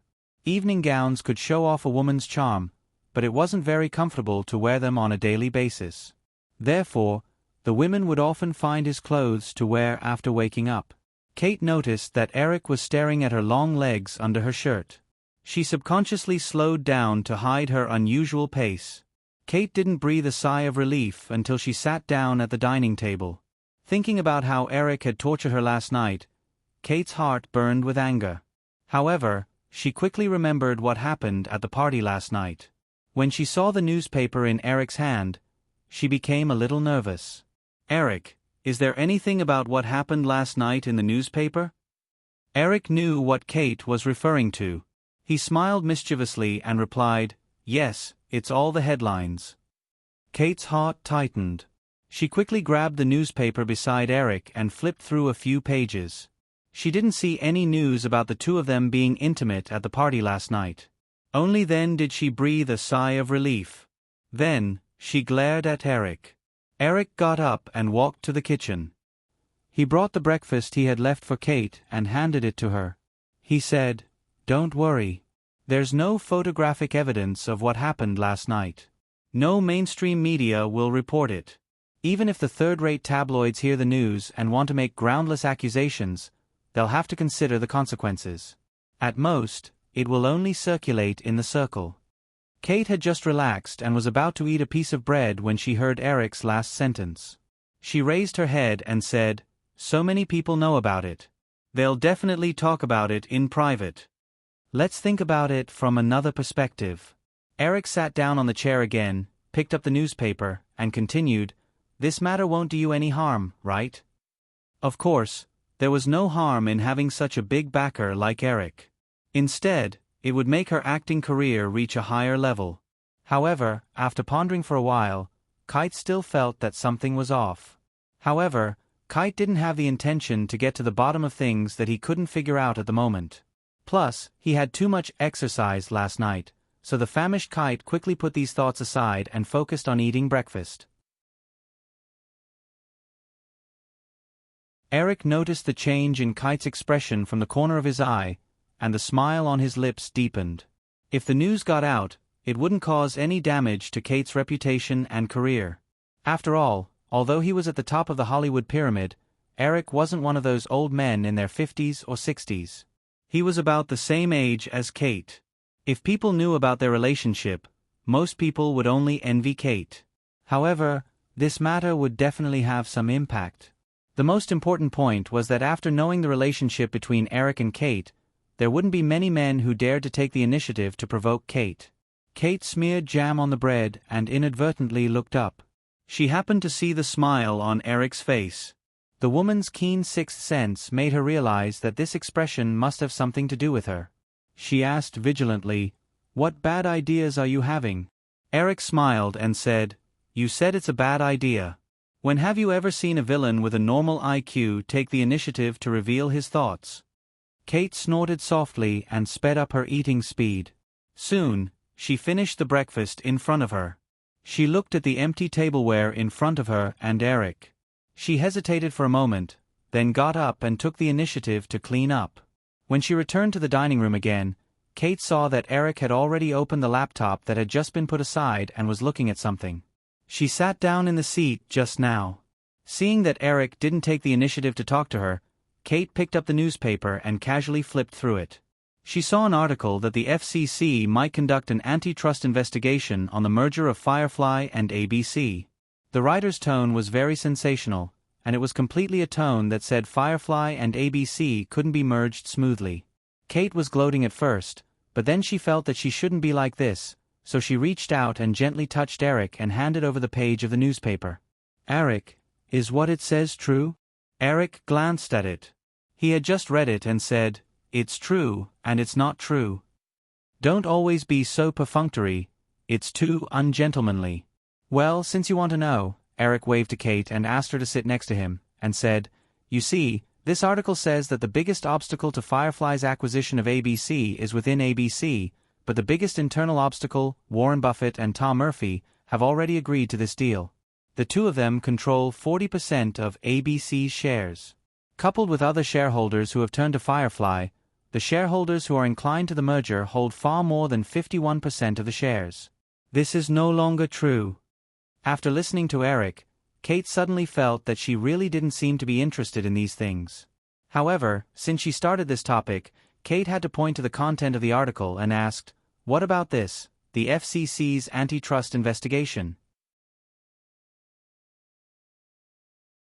The definition of monopoly in the federal antitrust law is often very vague.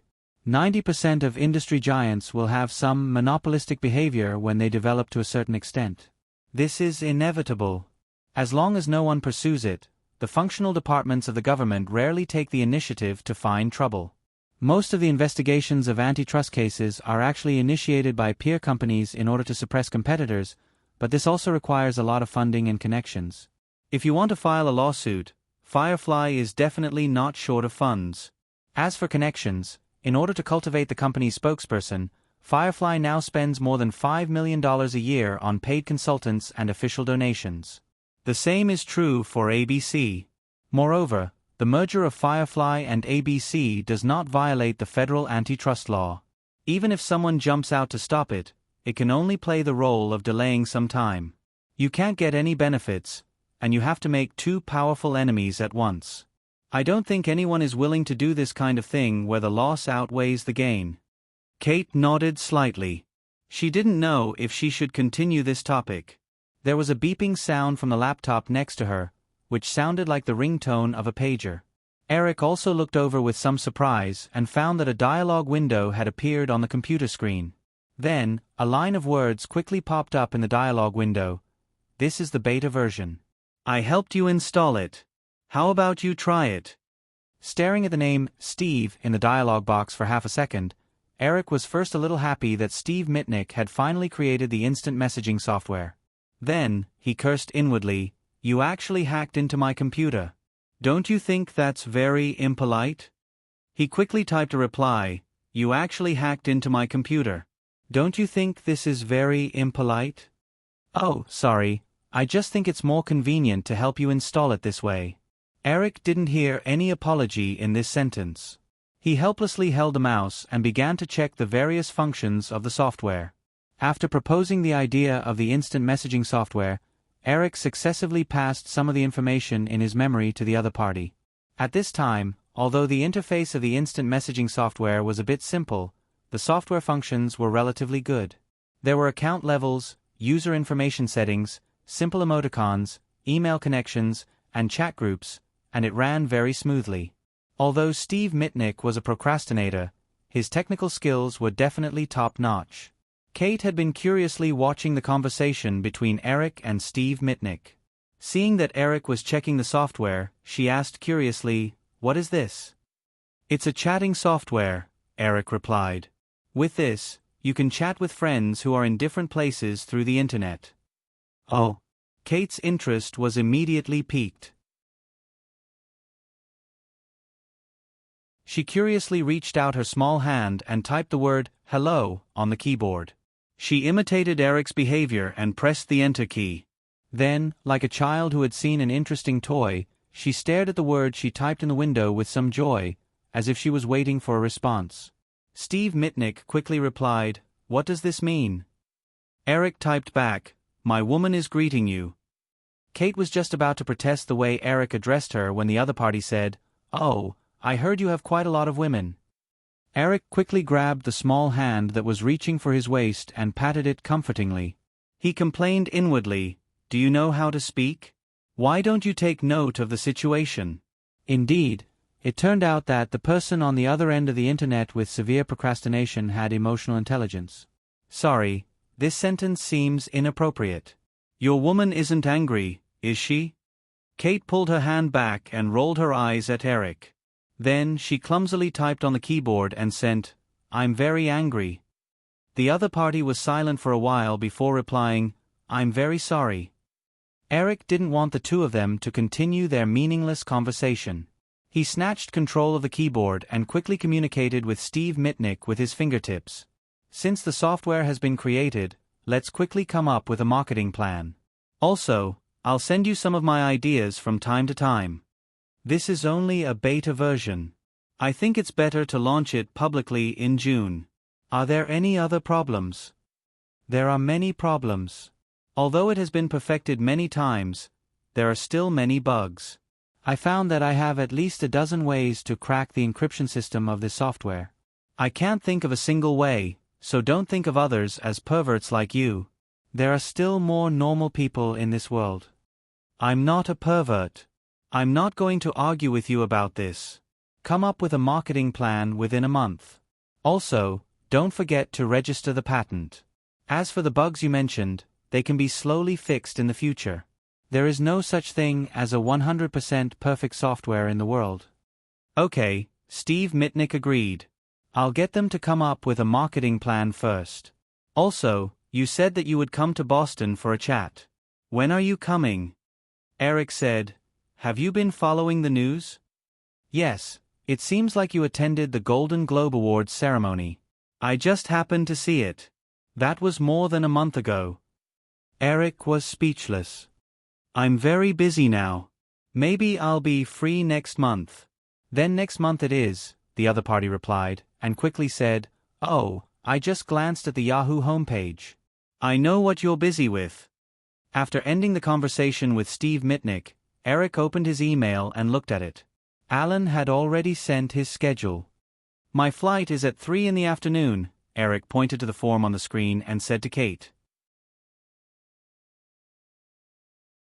"I seem to have something on today too," Kate said as she stood up subconsciously.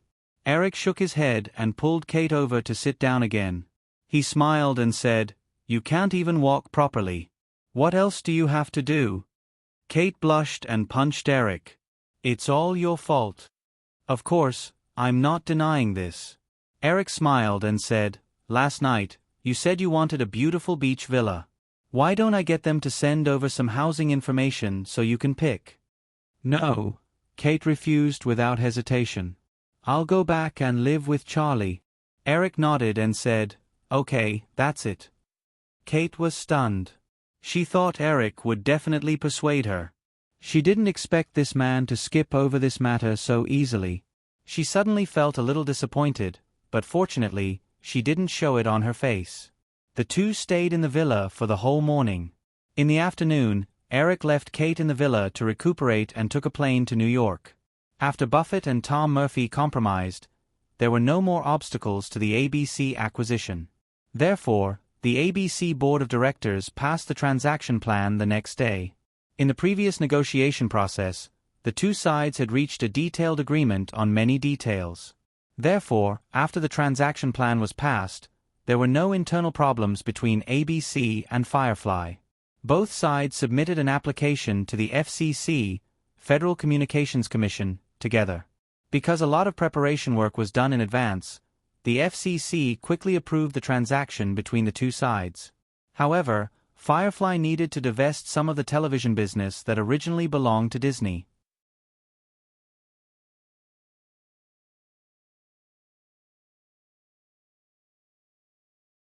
Chapter 597.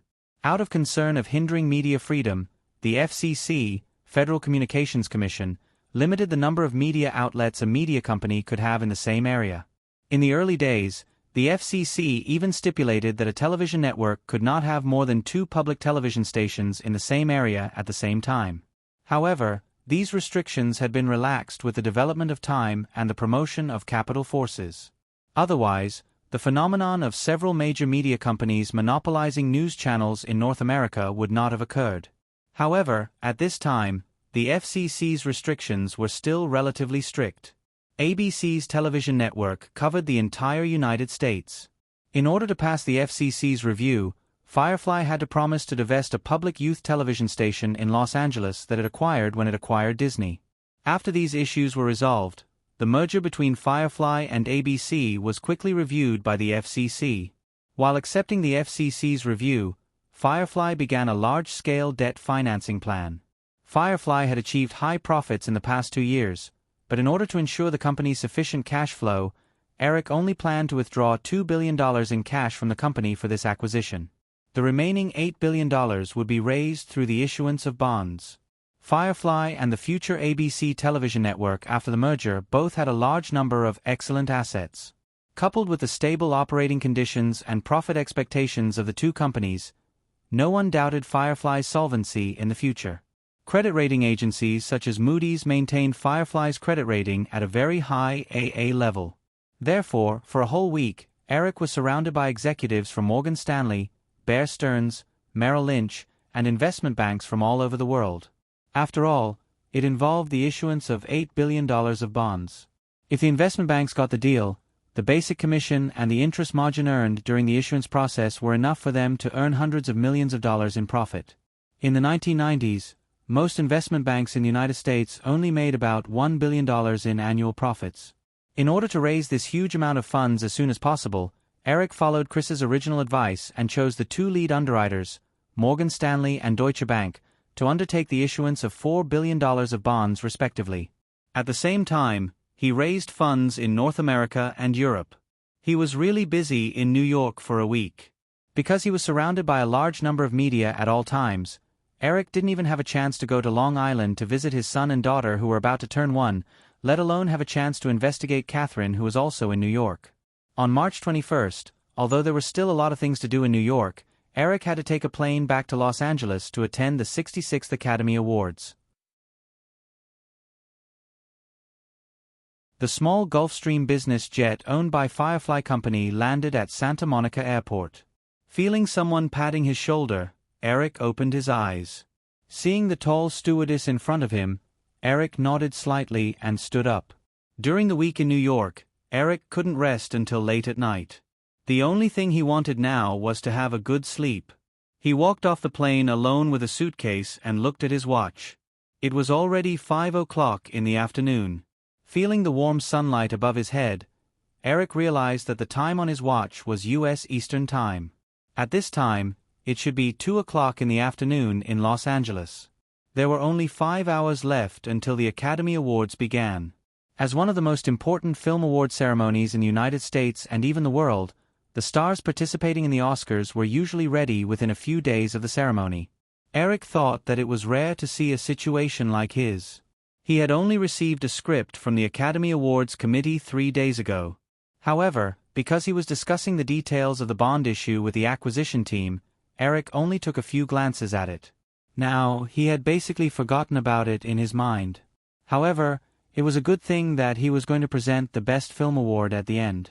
As the award ceremony was nearing its end, there wouldn't be too many restrictions on the guests' lines. Eric believed that no one at the Academy would hold him accountable if he just casually expressed himself. The person who came to pick him up was Kapoor. Although Eric's status was far beyond the level of a director, matters such as attending events would still be arranged by ICM. The two of them chatted and laughed as they got into a business car. Kapoor then joked to Eric, "Only you can be so careless about the Oscars." Some stars in the company can't even sleep for a few days when they hear that you're attending." Eric smiled and gestured to Kapoor to show his faint dark circles. He smiled and said, "I can't even guarantee that I won't fall asleep at the Oscars." "Oh right, the seat they arranged for me won't be in the first row, right?" Kapoor said, "What do you think? Who would dare to arrange for you to sit in a corner now?" "Okay." Eric shrugged.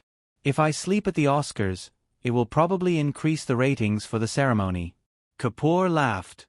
After a while he said, "Oh right, have you been paying attention to the recent Hollywood news?" Eric shook his head and said, "No, what happened?" "Last week, Michael Ovitz sold his shares in CAA.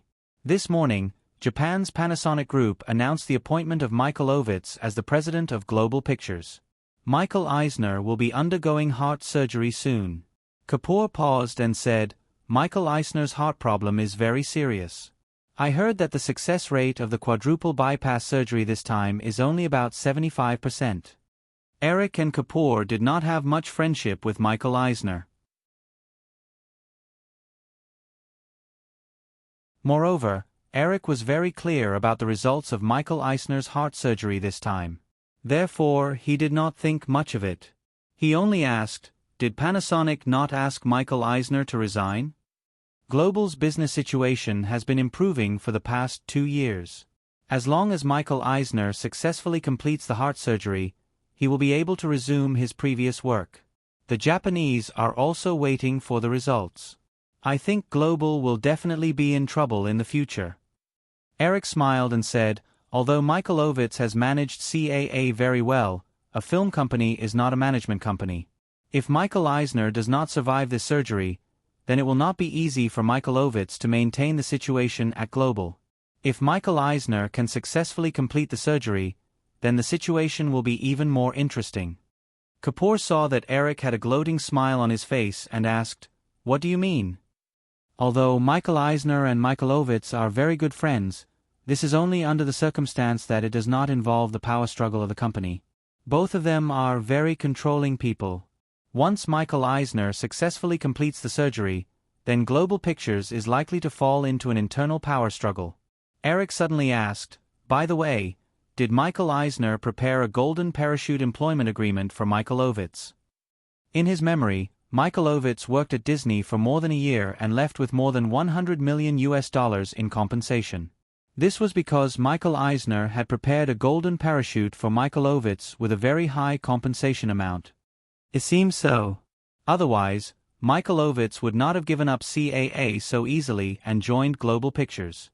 5 years ago, when Sony had just acquired Columbia, they had also invited Michael Ovitz to take over the company. At that time, Michael Ovitz immediately rejected the offer. "That's it." Eric smiled and nodded. "Let's wait for a good show. In the future, Global will definitely be very lively." Kapoor nodded as well, but his expression was a little strange. Eric noticed Kapoor's expression and asked with a smile, "Don't tell me you want to become a film company's executive like Michael Ovitz?" Kapoor nodded slightly and did not deny it. Eric knew very well that most of the executives of agencies wanted to become a film company's executive.